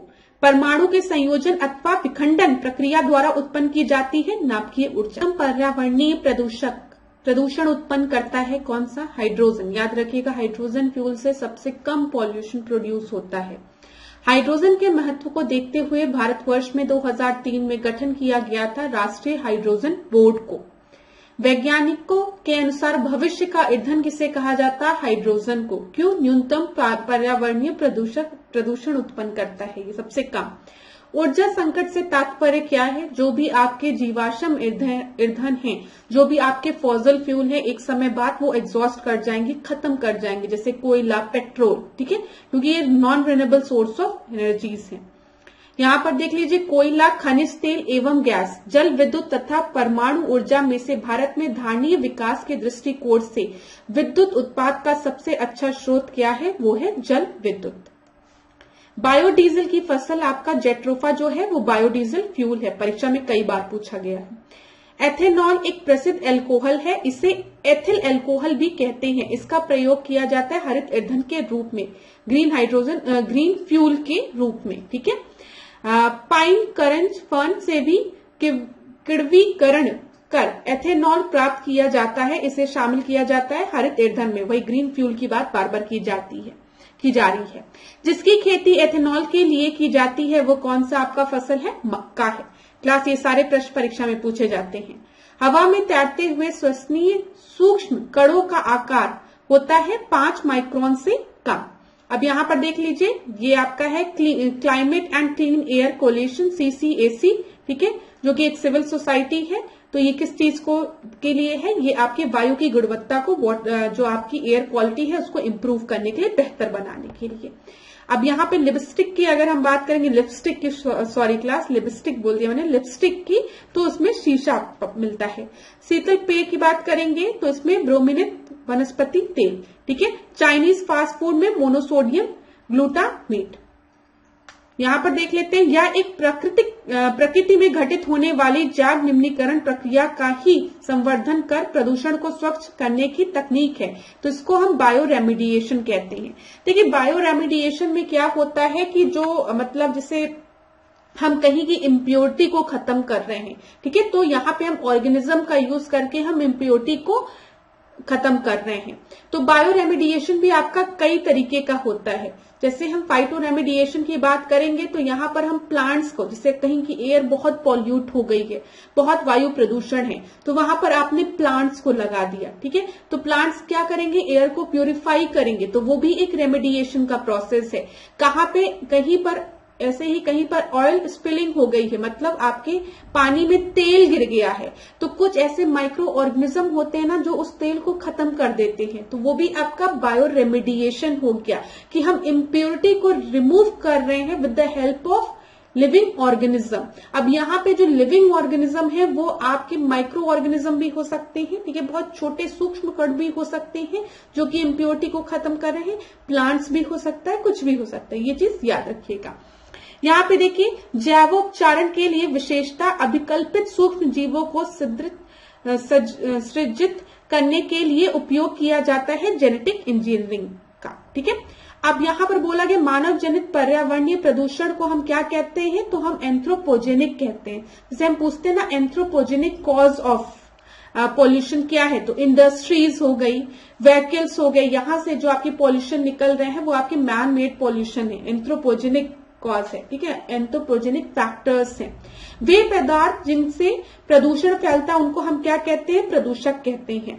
ये वही चीज सेम चीज है। देखिए जैव निम्नीकरणीय रहित प्रदूषक मुख्यतः पर्यावरण में प्रवेश करते हैं, कहां से, एंथ्रोपोजेनिक प्रदूषण के कारण, जिसको कि मानव जनित प्रदूषण कहते हैं। जैव विघटित प्रदूषक है वाहित मन।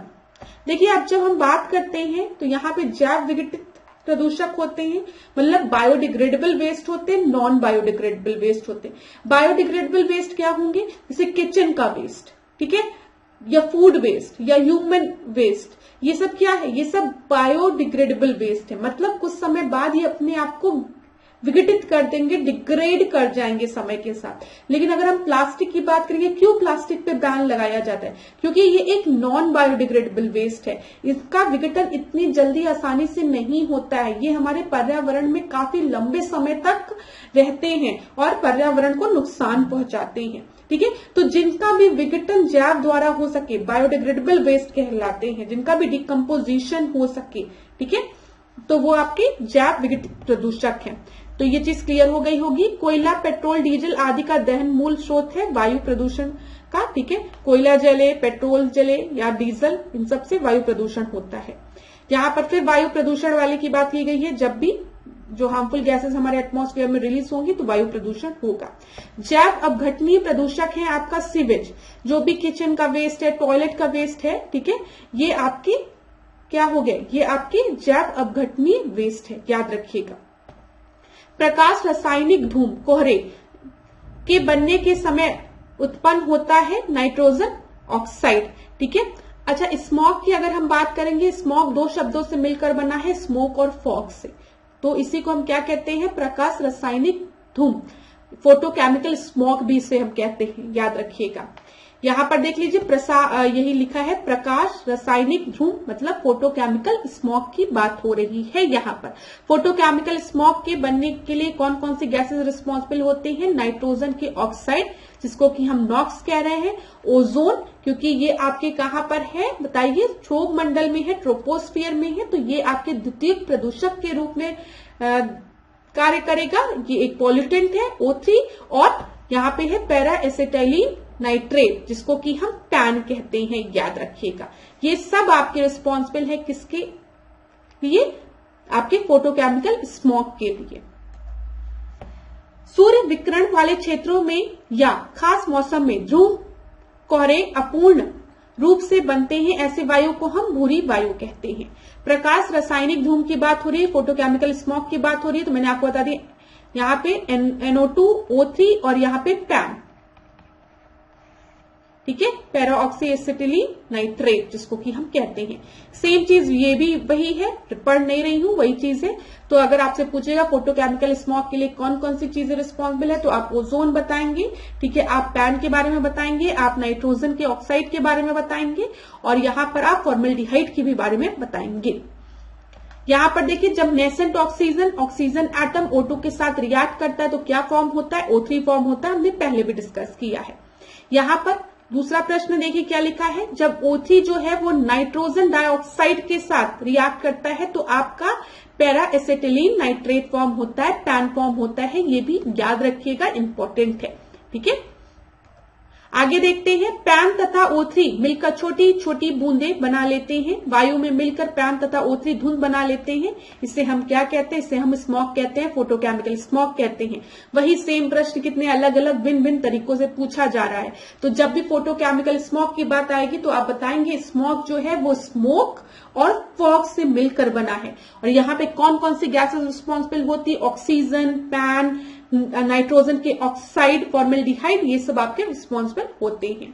भारी ट्रक यातायात, निर्वाचन सभाएं, पॉप संगीत तथा जेट उड़ान में से सबसे अधिकतम ध्वनि प्रदूषण का कारण क्या है, जेट उड़ान है। ठीक है, किसी वस्तु से उत्पन्न सामान्य आवाज को हम क्या कहते हैं, ध्वनि कहते हैं। और ध्वनि आपकी किस में मेजर होती है, डेसिबल में मेजर होती है, याद रखिएगा। अनियोजित औद्योगिक विकास, अत्यधिक मोटर वाहनों का प्रयोग तथा यांत्रिक दोषयुक्त विभिन्न प्रकार के वाहनों का परिचालन योगदान देता है ध्वनि प्रदूषण में। ठीक है, यहाँ पर देखिए, ध्वनि की गति से तेज चलने वाले जेट विमानों को हम क्या कहते हैं, उनके शोर को हम सोनिक बूम कहते हैं। ठीक है, उससे उत्पन्न जो शोर होता है उसको हम सोनिक बूम कहते हैं। सोनिक बूम को व्यक्त किया जाता है किसमें, मैक यूनिट में, याद रखिएगा। ये भी जो वस्तु ध्वनि की रफ्तार से चलती है उनसे उत्पन्न शोर को हम क्या कहते हैं, मैक 1 कहते हैं। समान स्थिति में वातावरण में प्रदूषण उत्पन्न करने वाली गैस है कार्बन मोनोऑक्साइड।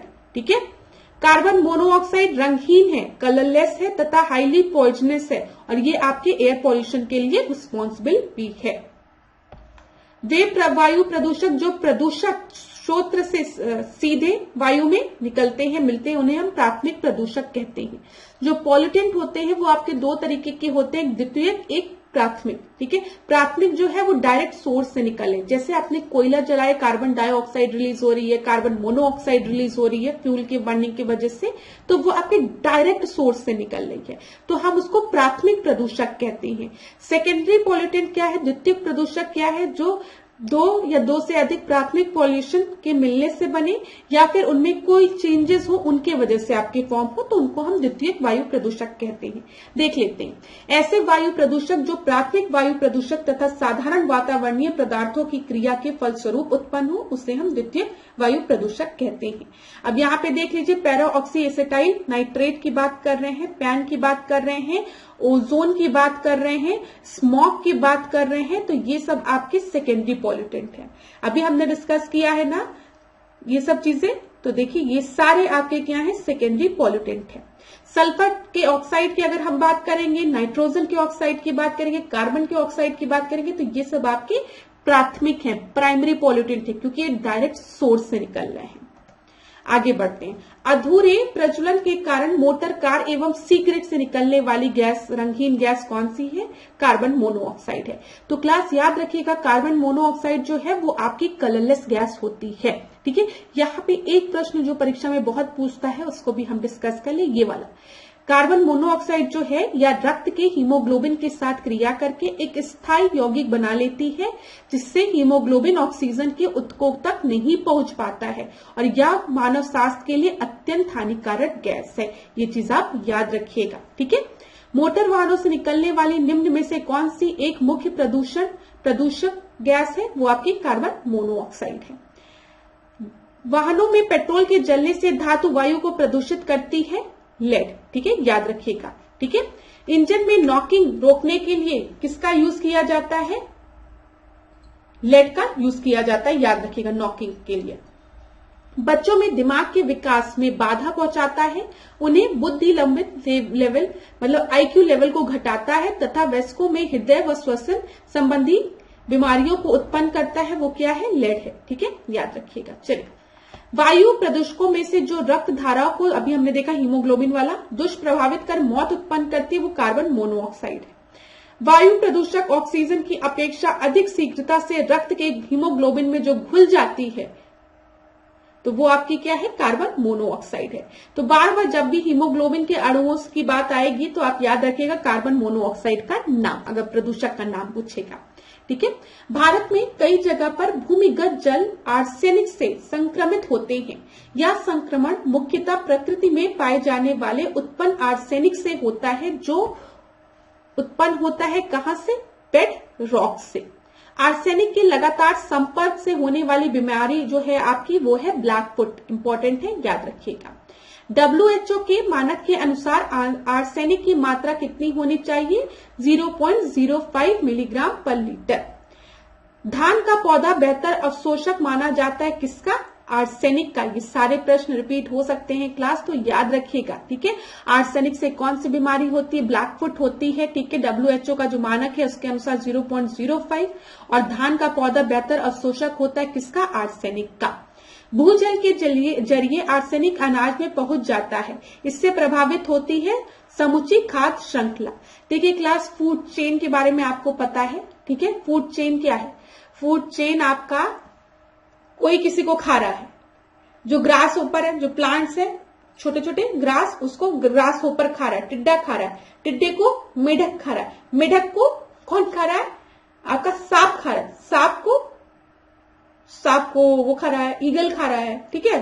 तो ये आपका क्या है, ये एक फूड चेन है, कोई किसी को खाता जा रहा है, कोई किसी का वो। आपके जो प्रोड्यूसर्स हैं वो आपके पादप है, प्लांट्स जो कि अपना खाना खुद बना रहे हैं, और खाली जो ग्रीन प्लांट्स होते हैं वही अपना खाना खुद बना रहे हैं। और फिर फूड चेन में हम और आप अपना खाना खुद नहीं बनाते हैं। ये मत कहिएगा कि मेरे घर में मेरी मम्मी खाना बनाती हैं, मैं अपना खाना खुद बनाती हूँ, मैं पढ़ाई भी करती हूँ, नहीं। ठीक है। लेकिन जो प्लांट्स है वो इन्वायरमेंट में आपके प्रोड्यूसर्स होते हैं, क्योंकि वो प्रकाश संश्लेषण के माध्यम से अपना भोजन बनाते हैं, और खाली वही अपना भोजन बनाते हैं, हम और आप अपना भोजन नहीं बनाते हैं। ठीक है। हम लोग कंज्यूमर्स हैं, हम लोग खाते हैं। अब कंज्यूमर्स में हो सकता है हम लोग शाकाहारी हो, अगर खाली घास पत्ती खा रहे हैं, या फिर मांसाहारी हो। ठीक है, कि अगर मांस मछली खा रहे हैं, लेकिन हम लोग कंज्यूमर हैं, हम लोग प्रोड्यूसर्स नहीं हैं। खाली जो प्लांट्स होते हैं, पादप होते हैं, वो प्रोड्यूसर्स होते हैं, जो कि प्रकाश संश्लेषण के माध्यम से अपना भोजन स्वयं बनाते हैं। चलिए, उर्वरक के अत्यधिक प्रयोग से होता है मृदा प्रदूषण, जल प्रदूषण और वायु प्रदूषण। अब देखिए क्लास, परीक्षा में पूछता है यूट्रोफिकेशन क्या है। तो यूट्रोफिकेशन क्या लिखा है, eutrophication is the excessive nutrient enrichment of water leading to the algal bloom and ecological imbalance. छोड़ दो, अब जो मैं बोल रही हूं उसको सुनो। खेत में एनपीके का यूज होता है, नाइट्रोजन, फास्फोरस, पोटेशियम का, एनपीके फर्टिलाइजर का यूज होता है। अब एक बहुत बड़ा खेत था, उस खेत में एक किसान था जिसने खूब ढेर सारा एनपीके अपने खेत में छिड़का। एक दिन बहुत तेज से मूसलाधार वर्षा हुई। ठीक है, बहुत तेज बारिश हुई। जब बारिश इतनी तेज हुई कि पानी का फ्लो के साथ जो उसने फर्टिलाइजर यूज किए थे वो बहते बहते बहते बहते नदी में पहुंच गए। नदी में थी एल्गीज। एल्गीज का खाना क्या है, एनपीके, इनका खाना है। अब यही एनपीके जब नदी में पहुंचा तो नदी में जो एल्गीज के लिए न्यूट्रिएंट था उनका एनरिचमेंट हो गया, एक्सेसिव न्यूट्रिएंट्स मिल गए एल्गीज को। वाओ, ज्यादा खाना मिल गया। तो एल्गीज क्या करने लगी, ज्यादा ज्यादा खाना करने लगी और ज्यादा ज्यादा प्रोड्यूस होने लगी। मतलब ढेर सारी एल्गीज पानी में प्रोड्यूस हो गई, और जब पानी में ढेर सारी एल्गीज प्रोड्यूस होने लगी तो उसको हम एल्गल ब्लूम कहते हैं। ठीक है। पानी में जैसे ही न्यूट्रिएंट बढ़ा, समझो किसान ने फर्टिलाइजर अपने खेत में छिड़का, बारिश हुई, मूसलाधार बारिश हुई, पानी का फ्लो नदी की तरफ था, नदी में जाकर एनपीके आपका मिला, न्यूट्रिएंट पानी में जाके गिरा। यहाँ पे जो एल्गीज थे उनको ज्यादा खाना मिल गया, उन्होंने ज्यादा खाना खाया तो उनकी पॉपुलेशन और तेजी से बढ़ी, उनका मल्टीप्लिकेशन होने लगा, जिसको कि हम एल्गल ब्लूम कहते हैं। ठीक है, देखा है ना, ऐसे काई की तरह रहता है एल्गल ब्लूम। ठीक है। अब जब ज्यादा एल्गीज आपकी प्रोड्यूस हुई तो वो मरेंगे भी जल्दी जल्दी। ठीक है, उनकी बॉडी डिके करेगी, तो डिकम्पोजिशन में ऑक्सीजन की रिक्वायरमेंट होगी माइक्रो ऑर्गेनिज्म को। वो ऑक्सीजन कहां से लेंगे, डिजोल्व्ड ऑक्सीजन, जो पानी में जो डिजोल्व्ड ऑक्सीजन है उसको कंज्यूम करेंगे। ठीक है। यहाँ पे एल्गीज क्या करेंगी, ऐसे लेयर फॉर्म कर देंगी पानी और एटमॉस्फेयर, एयर के बीच में, जिसकी वजह से क्या होगा, सन रेज पानी में नहीं आ पाएगा। अब पानी के अंदर जो छोटे छोटे प्लांट्स हैं वो फोटोसिंथेसिस नहीं कर पाएंगे, तो पानी में डिसॉल्व्ड ऑक्सीजन कहां से मिलेगा, एटमॉस्फेरिक ऑक्सीजन भी नहीं मिल रहा क्योंकि एक परत एल्गीज ने बना ली है काई की तरह। तो यही चीज होती है। यूट्रोफिकेशन में क्या होता है, जब एक्सेसिव न्यूट्रिएंट जब आपके पानी में पहुंच जाता है तो उसकी वजह से क्या होता है, एल्गीज को ज्यादा खाना मिलता है, ज्यादा खाना मिलता है तो उनकी पॉपुलेशन तेजी से बढ़ती है, जिसकी वजह से एल्कल ब्लूम होता है और इकोलॉजिकल इम्बैलेंस होता है। जो डिसॉल्व्ड ऑक्सीजन पानी में होता है वो आपका धीमे धीमे खत्म होने लगता है। चलिए, इतनी चीजें हो गई। उर्वरक के अत्यधिक प्रयोग से मृदा प्रदूषण, जल प्रदूषण, वायु प्रदूषण होता है, हमने डिस्कस कर लिया।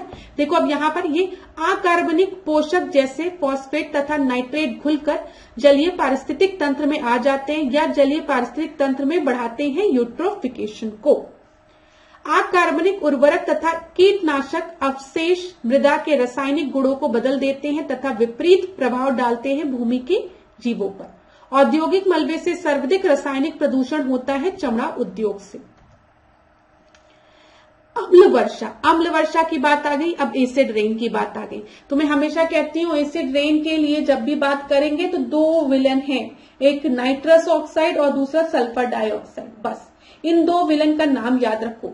अब सोचो जब नाइट्रस ऑक्साइड आपका वाटर वेपर के साथ रिएक्ट करेगा, वाटर कंटेंट के साथ रिएक्ट करेगा, वाटर ड्रॉपलेट्स के साथ रिएक्ट करेगा तो क्या फॉर्म होगा, नाइट्रिक एसिड फॉर्म होगा। जब सल्फर डाइऑक्साइड आपका रिएक्ट करेगा H2O के साथ तो सल्फ्यूरिक एसिड फॉर्म होगा। बस बात खत्म। अब किसी भी इंडस्ट्री से आपका नाइट्रस ऑक्साइड निकल रहा है, सल्फर डाइऑक्साइड निकल रहा है, तब वो जो एटमॉस्फेयर में आपके वाटर वेपर है उसके साथ रिएक्ट करेंगे और प्रेसिपिटेट करेंगे वर्षा के फॉर्म में। तो ये जो वर्षा की बूंदें होगी वो आपकी एसिडिक नेचर में होगी due to presence of sulphuric acid and nitric acid. बस यही चीज अब दे देगा। एसिड रेन के लिए कार्बन डाइऑक्साइड रिस्पॉन्सिबल है, कार्बन मोनोऑक्साइड रिस्पॉन्सिबल। कह देना नहीं भाई हमको नहीं पता, कुछ नहीं रिस्पॉन्सिबल, साइड में रखो कार्बन डाइऑक्साइड, कार्बन मोनोऑक्साइड को। मैम ने कहा था बस दो वेलेंस के नाम याद रखने हैं, एक नाइट्रस ऑक्साइड, एक सल्फर डाइऑक्साइड, और ये दोनों जब आपके वाटर के साथ रिएक्ट करेंगे सल्फ्यूरिक एसिड और आपके नाइट्रिक एसिड फॉर्म होगी। ठीक है, वो एसिडिक नेचर में होगा, इसी वजह से हम इसको एसिड रेन कहते हैं। बस इससे ज्यादा मत परेशान। पेपर में कार्बन मोनोऑक्साइड दे देगा, कार्बन डाइऑक्साइड दे देगा, ओजोन दे देगा, नहीं, ये सब कुछ भी एसिड रेन के लिए रिस्पॉन्सिबल नहीं है। ठीक है, क्लियर ना, क्लियर। ठीक है, चलो। समानता ऐसी वर्षा जिसका कि पीएच 5 से 6 से कम होता है उसको हम क्या कहते हैं, अम्ल वर्षा कहते हैं। ठीक है, याद रखिएगा। ये पूरा जो बड़ा सा इतना पैराग्राफ लिखा है उसमें भी उसी की बात की गई है। अब देखिए अम्ल निष्पेक्ष की बात की गई है। यहाँ पे देखिए अम्ल वर्षा के लिए उत्तरदायी है नाइट्रस ऑक्साइड और सल्फर डाइऑक्साइड। हमने डिस्कस कर लिया है क्लास। यहाँ पर बस इसको हम डिस्कस करेंगे। यहाँ पे भी वही बात की गई है नाइट्रस ऑक्साइड और सल्फर डाइऑक्साइड की, तो फिर से नहीं पढ़ूंगी मैं। ठीक है, अब यहाँ पे देख लीजिए अंतर्राष्ट्रीय स्तर पर सल्फर के उत्सर्जन में कमी का प्रयास किया जा रहा है हेलसिंकी प्रोटोकॉल 1985 के तहत। तो इसको याद रखिएगा बस आप। मथुरा के तेल शोधन शालाओं से उत्सर्जित SO2 से उत्पन्न अम्ल वर्षा क्षति पहुंचा रही थी किसे, ताजमहल के सौंदर्य को। तो आप जाएंगे ताजमहल में तो आपके अलाउ ही नहीं है, जिसको कि हम देखो ये देखो ताज ट्रेपेजियम जोन। ताजमहल पर अम्ल वर्षा से जनहित हानिकारक प्रभाव को रोकने के लिए भारत सरकार द्वारा विकसित किया है ताज ट्रेपेजियम जोन को। ठीक है, SO2 को क्रैकिंग गैस कहते हैं। यदि यह लगातार पत्थर प्रभावित की जाए तो पत्थर क्षत हो जाता है। यहाँ पे देख लीजिए अधिक अम्लता के कारण अम्ल वर्षा के हाइड्रोजन आयन एवं मृदा के पोषक धनायन के बीच आदान प्रदान होता है। इसके फलस्वरूप पोषक तत्वों का निच्छालन लीचिंग हो जाती है, जिससे क्या होगा, लीचिंग के कारण जो सॉइल की जो फर्टिलिटी है वो आपकी कम हो जाएगी। अम्ल वर्षा के लिए कौन रिस्पॉन्सिबल है, सल्फर डाइऑक्साइड और नाइट्रोजन ऑक्साइड। ठीक है, अम्ल वर्षा होती है बादल के जल एवं सल्फर डाइऑक्साइड प्रदूषकों के मध्य प्रतिक्रिया के फलस्वरूप। ये हमने डिस्कस कर लिया है। अम्ल वर्षा से कम हो जाता है मृदा के पीएच का मान। ठीक है, वो वही सब चीजें आपकी बार बार लिखी है, ये हमने डिस्कस किया है। जहां पर भी जरूरत होगी पढ़ने की मैं पढ़ूंगी। देखिए क्विक रिवीजन है तो चीजें जो डिस्कस की है उसको बस मैं बताती चल रही हूँ। जल में जब जैविक तथा अजैविक दोनों प्रकार के पोषक तत्वों की वृद्धि हो जाती है तो इस घटना को हम क्या कहते हैं, सुपोषण कहते हैं। ठीक है, याद रखिएगा, अभी हमने डिस्कस किया है। अत्यधिक पोषकों की उपस्थिति में शैवालों का विकास तेजी से हो जाता है। जैसे ही एक्सेसिव न्यूट्रिएंट होगा, एल्गीज को ज्यादा खाना मिलेगा, ज्यादा खाना मिलेगा तो इनकी पॉपुलेशन अचानक से बहुत तेज हो जाएगी, उसी को हम एल्गल ब्लूम कहते हैं। एस्बेस्टस फाइबर से बने वातावरण में ज्यादा देर रहने से होता है एस्बेस्टोसिस, ठीक है, याद रखिएगा। फ्लाइंग ऐश जो है वो एक प्रदूषक दहन है जो कि उत्पन्न होती है जब कोयला को जलाते हैं ना, तो राख जो मिलती है, राख को हम ऐश कहते हैं, और जब ये हवा में उड़ जाती है तो उसे हम फ्लाइंग ऐश कहते हैं। यही है, कोल के दहन से उत्पन्न होती है फ्लाइंग ऐश, ठीक है, फ्लाइंग ऐश नहीं, फ्लाई ऐश, ठीक है। कोयला आधारित ताप विद्युत घरों से उत्पन्न होने वाले इस सूक्ष्म पाउडर से जीवों में होता है श्वसन संबंधी। अब बताओ, जो कहीं पे भी फ्लाई ऐश मतलब ये आपका उड़ रहा होगा तो वहां पे करोगे तो सांस लोगे तो लंग्स में जाएगा वो फ्लाई ऐश, तो आपको दिक्कत होगी ये रेस्पिरेशन से रिलेटेड, ठीक है। और इसको रोकने के लिए क्या यूज किया जा सकता है? Electrostatic precipitator. इंडस्ट्रीज में इलेक्ट्रोस्टैटिक प्रेसिपिटेटर लगा दो तो ये जो आपकी फ्लाई ऐश है, जो आपकी ये राख उड़ती है हवा में, वो आपकी जब स्मोक के साथ ऊपर उठती है तो ये फिल्टर क्या करेगा? उसको फिल्टर आउट कर देगा, ठीक है, धुएं को तो बाहर फेंक देगा, लेकिन जो ये राख के कण ऊपर उठ रहे हैं उनको रोक देगा। ग्रीन मफलर संबंधित है किससे? ग्रीन मफलर आपका ध्वनि प्रदूषण से रिलेटेड है। मेनली क्या होता है, रोड के किनारे हम बड़े बड़े पेड़ लगा दें तो ये पेड़ क्या करेंगे, जो ट्रैफिक में जो आपका साउंड प्रोड्यूस हो रहा है उनको रोकेंगे। तो प्लांट्स जो हैं वो आपके एयर पॉल्यूशन से तो हमें बचाते ही हैं, साथ ही साथ ग्रीन मफलर की तरह भी वो एक्ट करते हैं, वो नॉइस को भी एब्सॉर्ब करते हैं, याद रखिएगा। देखिए यही लिखा हुआ, विशालकाय हरे पौधे अधिक ध्वनि प्रदूषण वाले क्षेत्रों में रोपित किए जाते हैं क्योंकि उनमें ध्वनि तरंगों को अवशोषित करने की क्षमता होती है। ध्वनि प्रदूषण को नियंत्रित करने वाले ये हरे पौधे कहलाते हैं ग्रीन मफलर, ठीक है। भोपाल गैस त्रासदी के लिए क्या रिस्पॉन्सिबल था? मिथाइल आइसोसाइनाइड, ठीक है, याद रखिएगा। और ये कब हुआ था? 3 दिसंबर 1984 को। मिथाइल आइसोसाइनेट याद रखिएगा क्लास, ठीक है। वस्तु जो जीवाणु से नष्ट नहीं होती है उसको हम प्लास्टिक कहते हैं।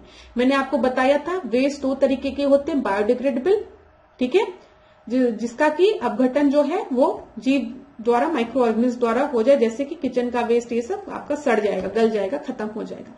लेकिन प्लास्टिक काफी लंबे समय तक होती है, ये जीवाणु द्वारा नष्ट नहीं होती है, इसी वजह से इसको हम नॉन बायोडिग्रेडेबल वेस्ट भी कहते हैं। जैव निम्नीकरणीय है रबड़, ठीक है, वे पदार्थ जो जैविक प्रक्रम द्वारा अपघटित हो जाते हैं उनको जैव निम्नीकरणीय बोलते हैं, ठीक है। सिगरेट का टुकड़ा, चमड़े का जूता, फोटो फिल्म तथा प्लास्टिक का थैला में से जिसे क्षय होने में सबसे अधिक समय लगेगा वो है प्लास्टिक का थैला। वायु प्रदूषण के जैविक सूचक का कार्य क्या करता है? लाइकेन करता है, ठीक है, और ये एक आपके सिम्बायोटिक रिलेशनशिप शो करता है शैवाल और कवक के बीच में, ठीक है। तो यहाँ पे देखिए लाइकेन का निर्माण कुछ इस तरीके से आपको पेड़ में लाइकेन्स लगे हुए दिखेंगे। वायु प्रदूषण का सबसे अधिक प्रभाव लाइकेन पर पड़ता है क्योंकि ये होते हैं बड़े संवेदनशील। प्रदूषक संकेतक पौधा आपका क्या है? लाइकेन है। किसी भी तरीके से प्रश्न पूछ लेगा कि लाइकेन प्रदूषक संकेतक पौधा है, कौन सा प्रदूषण शो कर रहा है? वायु प्रदूषण शो कर रहा है, ठीक है। ये आपके शैवाल और कवक के बीच में एक सिम्बायोटिक रिलेशनशिप शो करता है। देखिए शैवाल तथा कवक के द्वारा लाइकेन का निर्माण होता है। वायु प्रदूषण का सबसे अधिक प्रभाव लाइकेन पर पड़ता है क्योंकि ये संवेदनशील होते हैं। प्रदूषण संकेतक पौधा है लाइकेन। लाइकेन सबसे अच्छा सूचक है वायु प्रदूषण का, ठीक है। अब ये देखिए क्या है? जैविक ऑक्सीजन डिमांड, ठीक है, BOD बायोलॉजिकल ऑक्सीजन डिमांड एक प्रकार का क्या है? जलीय, एक प्रकार का प्रदूषण सूचकांक है किसका? जलीय वातावरण का। अब मैंने आपको बताया कि जो वाटर है, जो भी आपका जलीय तंत्र है, उसमें जो ऑर्गेनिज्म है वो ऑक्सीजन को किस तरीके से कंज्यूम करते हैं? किस फॉर्म में? डिसॉल्व्ड ऑक्सीजन के फॉर्म में। जो पानी में घुलन आपका ऑक्सीजन है उसको वो कंज्यूम करते हैं, उस फॉर्म में ऑक्सीजन को कंज्यूम करते हैं। अब किन्हीं कारणों से ये जो डिसॉल्व्ड ऑक्सीजन है वो आपका पानी में कम होने लगे तो हम क्या कहेंगे कि ऑक्सीजन की पानी में कमी हो गई। और जैसे ही ऑक्सीजन की पानी में कमी होगी, जो ऑर्गेनिज्म वहां पर हैं आपके, ठीक है, जलीय तंत्र में, वो वहां से भाग जाएंगे या तो मर जाएंगे। और वहां पर आपका डेड जोन क्रिएट हो जाएगा, मतलब वहां पे बिल्कुल भी डिसॉल्व्ड ऑक्सीजन नहीं है। बायोलॉजिकल ऑक्सीजन डिमांड आपका एक तरीके का प्रदूषण सूचकांक है। क्यों? क्योंकि यहां पर हम बताएंगे कि ऑक्सीजन की डिमांड बहुत ज्यादा होगी। जैसे एल्गल ब्लूम हुआ, बहुत ढेर सारे एल्गीज आपके पानी में आ गए, ठीक है। तो अब क्या होगा, जब ये आपके मरेंगे तो इनकी बॉडी डिके करेगी, तो जो माइक्रो ऑर्गेनिज्म है इनकी बॉडी को डिकम्पोज करने के लिए डिसॉल्व्ड ऑक्सीजन का कंजप्शन करेंगे, जिसकी वजह से जो ऑक्सीजन है की कमी हो जाएगी, डिसॉल्व्ड ऑक्सीजन की कमी हो जाएगी पानी में, ठीक है। बीओडी का अधिक होना क्या दर्शाता है कि जल के संक्रमित होने का, ठीक है। अब यहां पे देखिए, कार्बनिक अपशिष्ट जैसे सीवेज की मात्रा बढ़ने से अपघटन की दर बढ़ जाती है तथा O2 का उपयोग भी इसी के साथ साथ बढ़ जाता है। मैंने आपको बताया ना, जितना ज्यादा अपघटन होगा, डिकम्पोजिशन होगा माइक्रो ऑर्गेनिज्म द्वारा, ठीक है, उतना ही ज्यादा वो डिसॉल्व्ड ऑक्सीजन को कंज्यूम करेंगे अपघटन के लिए, और इसके फलस्वरूप क्या होगा, जो डिसॉल्व्ड ऑक्सीजन है उसकी मात्रा पानी में कम हो जाएगी। चलिए, जिस जलाशय के डीओ का मान, ठीक है, डिसॉल्व्ड ऑक्सीजन का मान 8.0 मिलीग्राम पर लीटर से नीचे हो जाता है, उसको हम संक्रमित कंटैमिनेटेड जल की श्रेणी में रखते हैं। किसी जल क्षेत्र में बीओडी की अधिकता संकेत क्या देती है कि सीवेज से दूषित हो रहा है, वो एक दूषित पानी है। नदी में जल प्रदूषण के निर्धारण के लिए घुली हुई मात्रा मापी जाती है ऑक्सीजन की, ठीक है, डिसॉल्व्ड ऑक्सीजन की। गंगा नदी बीओडी सर्वाधिक मात्रा में पाया जाता है। गंगा नदी में बीओडी कहां पे सर्वाधिक मात्रा में पाया जाता है, मतलब सर्वाधिक पॉल्यूटेंट, मतलब सबसे ज्यादा प्रदूषण कहां पर है गंगा नदी की बात करें तो कानपुर और इलाहाबाद में, ठीक है। बायो रेमिडिएशन की बात करें, जैव उपचारण की बात करें तो मैंने आपको बताया जीवों द्वारा पर्यावरण से विषैले पदार्थों का निष्कासन। मैंने आपको बताया कहीं पे बहुत ज्यादा पॉल्यूशन है तो वहां पर क्या करो, प्लांट्स लगा दो। जब प्लांट्स लगा दोगे वहां पर तो क्या होगा, आपकी जो एयर है वो प्यूरिफाई हो जाएगी। कहीं पर आपका बहुत ज्यादा पॉल्यूशन है तो वहां पे कुछ ऐसे माइक्रो ऑर्गेनिज्म छोड़ दो या इंट्रोड्यूस कर दो जो कि उन पॉल्यूटेंट को खा जाए, तो वहां पर भी क्या होगा, धीमे धीमे वो पानी जो है वो साफ हो जाएगा। तो ये बायो रेमिडिएशन कहलाता है आपका। इसके द्वारा किसी विशेष स्थान पर पर्यावरणीय प्रदूषकों के हानिकारक प्रभाव को समाप्त किया जाता है या जैव रासायनिक चक्र के माध्यम से कार्य करता है। इतनी चीजें क्लियर हो गई। अब देखिए क्लास, एक और प्रश्न पेपर में बनता है पिरामिड वाला, ठीक है। तो यहां पर हम पिरामिड डिस्कस कर लेते हैं। मैंने आपको फूड चेन आपको पता है क्या है, खाद्य श्रृंखला क्या है, फूड वेब आपको क्या है, ठीक है, तो ये चीज आपको क्लियर है। अब यहाँ पे हम पिरामिड की बात करते हैं। मेनली हम 3 तरीके के पिरामिड को पढ़ते हैं। पिरामिड ऑफ नंबर, संख्या की बात करते हैं, पिरामिड ऑफ बायोमास और pyramid of energy. Pyramid of energy की जब भी हम बात करेंगे तो यहाँ पर आपको जो पिरामिड मिलेगा वो हमेशा अपराइट मिलेगा, सीधा पिरामिड मिलेगा। किसी भी केस में ये जो पिरामिड ऑफ एनर्जी है वो आपका उल्टा नहीं होता है, ठीक है। क्यों नहीं होता है, अब आप समझिए। पिरामिड में सबसे नीचे आपके जो होते हैं वो आपके प्रोड्यूसर्स होते हैं, पादप होते हैं जो कि अपना खाना खुद बना रहे हैं। अब यहाँ पर सूर्य है, आपको पता है सबसे बड़ा सोर्स ऑफ एनर्जी सूर्य है, तो सूर्य में से ये एनर्जी को लेंगे, फोटोसिंथेसिस के माध्यम से ये अपना भोजन निर्माण करेंगे, ठीक है। तो ये आपका सबसे ज्यादा एनर्जी ये कंज्यूम कर रहे हैं। इसके बाद अगर मैं मानूं कि ये आपके 1000 जूल एनर्जी इनके पास है, तो इस 1000 जूल की खाली 10% एनर्जी जो है वो दूसरे ट्रॉपिक लेवल में आपकी पहुंचेगी, ठीक है। यहाँ पर जहां पर आपके प्राइमरी कंज्यूमर है, प्राथमिक उपभोक्ता जो है, उनको खाली 10% एनर्जी आपकी ट्रांसफर होगी।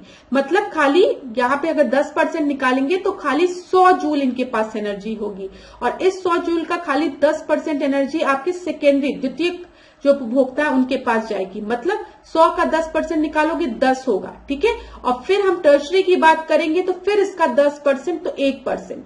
तो ये आपका एनर्जी पिरामिड जो होता है वो हमेशा आपका स्ट्रेट होता है, अपराइट होता है, सीधा होता है, और 10% ट्रांसफर एनर्जी लॉ पे ये बेस्ड होता है।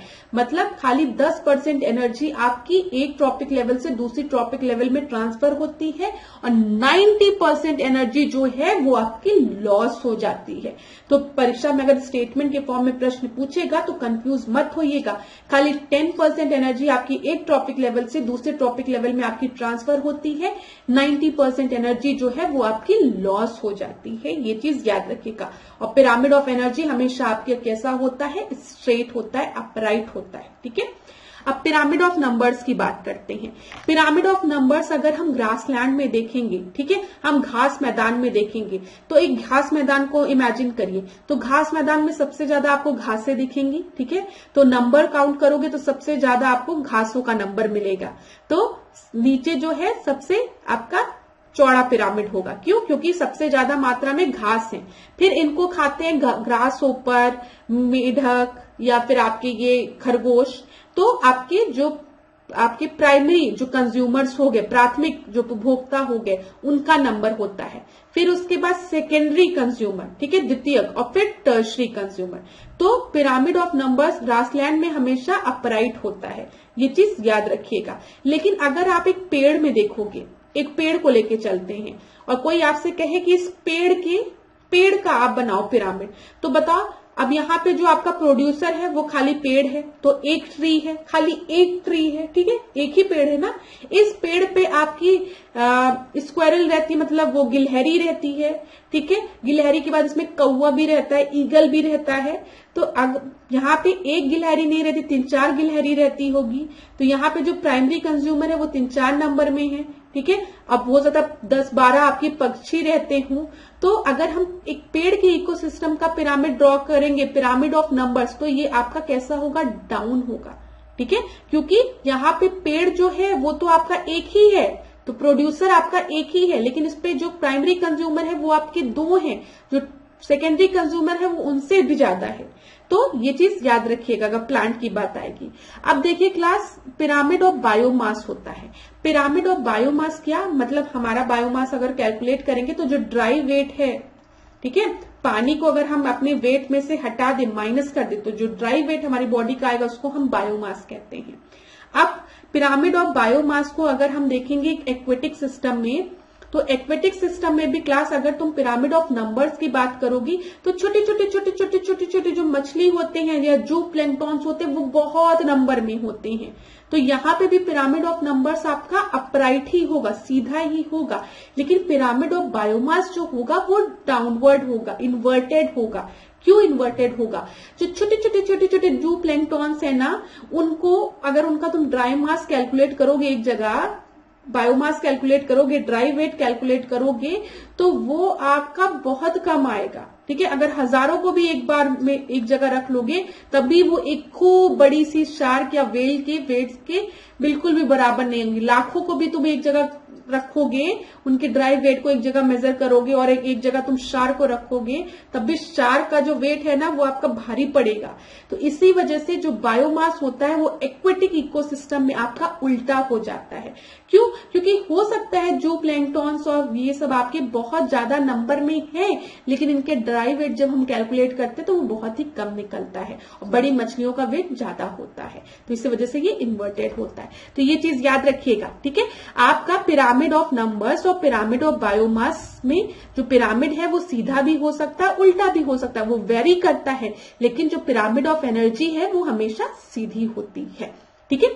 तो क्लास, अब आज के सेशन को मैं यहीं पे एंड करूंगी। इन्वायरमेंट इकोलॉजी का मैंने बहुत तेजी से आपको चीजें रिवाइज कराई है, जो भी इंपॉर्टेंट पॉइंट्स है। एक बार इस लेक्चर को जरूर देखिएगा और प्लीज मुझे कमेंट बॉक्स में बताइएगा कि आपको मेरा एफर्ट कैसा लगा, ठीक है। अब आपका ज्यादा समय नहीं लूंगी, जाते जाते बस ये कहूंगी, परीक्षा नजदीक आ रही है, घबराइएगा नहीं, आपका सिलेक्शन जरूर होगा। अपने आप से कहिएगा प्रीलिम्स तो मैं क्वालिफाई करूंगा, चाहे पॉइंट नंबर से ही क्वालिफाई करना हो, लेकिन मैं क्वालिफाई करूंगा। और प्लीज क्लास पर एकदम आखिरी तक, मतलब जब तक आप घबराए ना तब तक पढ़ाई करिएगा, ठीक है। 2-3 दिन पहले से अपनी पढ़ाई छोड़ मत दीजिएगा कि अब क्या होगा, अब तो कुछ नहीं होगा, जो होना था साल भर नहीं पढ़ाई किए तो अब पढ़ने से क्या हुआ। नहीं, ये कहना ना आपको रेस से बाहर निकाल देता है, ठीक है। तो रेस अगर दौड़नी है तो अंत तक एकदम तैयारी अपनी रखिए, जब तक आप उस एग्जामिनेशन हॉल में पहुंच मत जाइए। और बिल्कुल भी मत घबराइए। घबराने से क्या होगा, इंसान या तो पास होगा या तो फेल होगा। घबराओगे, परेशान होगे, नकारात्मक चीजों के बारे में सोचोगे तो पहले ही फेल हो गए। इससे अच्छा अपीयर हो पूरे कॉन्फिडेंस के साथ, और जितना पढ़े हो अपनी तैयारी पे भरोसा रखते हुए अपीयर हो, ठीक है, तो आपका सिलेक्शन जरूर होगा। तो बिल्कुल भी परेशान मत होइएगा, पढ़िए और बिल्कुल भी निराश मत होइए, ठीक है। असफलता से कभी भी निराश नहीं होना चाहिए। आप निराश होंगे, परेशान होंगे तो कुछ नहीं होगा जीवन में। और अगर आज आप सफल होंगे तो हर कोई आपको देखेगा, ठीक है। तो ये चीज याद रखिएगा। तो आपकी तब उस दिन कोई नहीं कहेगा कि तुम खेलते थे, क्या करते थे, हाँ बहुत पढ़ता था, तारीफ ऐसे ही हो जाएगी। तो क्लास प्लीज पढ़ाई करिए, बिल्कुल भी परेशान मत होइए, ठीक है। पढ़िए और अच्छे से पढ़िए। अगर कोई भी दिक्कत होती है तो कमेंट बॉक्स में पूछिए, और इस लेक्चर को एक बार जरूर देख के जाइएगा परीक्षा में। आज की क्लास को यहीं पे एंड करती हूँ। इसी तरीके से मेरे साथ ऐश्वर्या सिंह के साथ डिकोड एग्जाम के साथ बने रहिए। आपका दिन मंगलमय हो। खूब पढ़िए, खूब आगे बढ़िए, और ऑल द बेस्ट क्लास। खूब अच्छे से पेपर दीजिएगा अपना। All the best.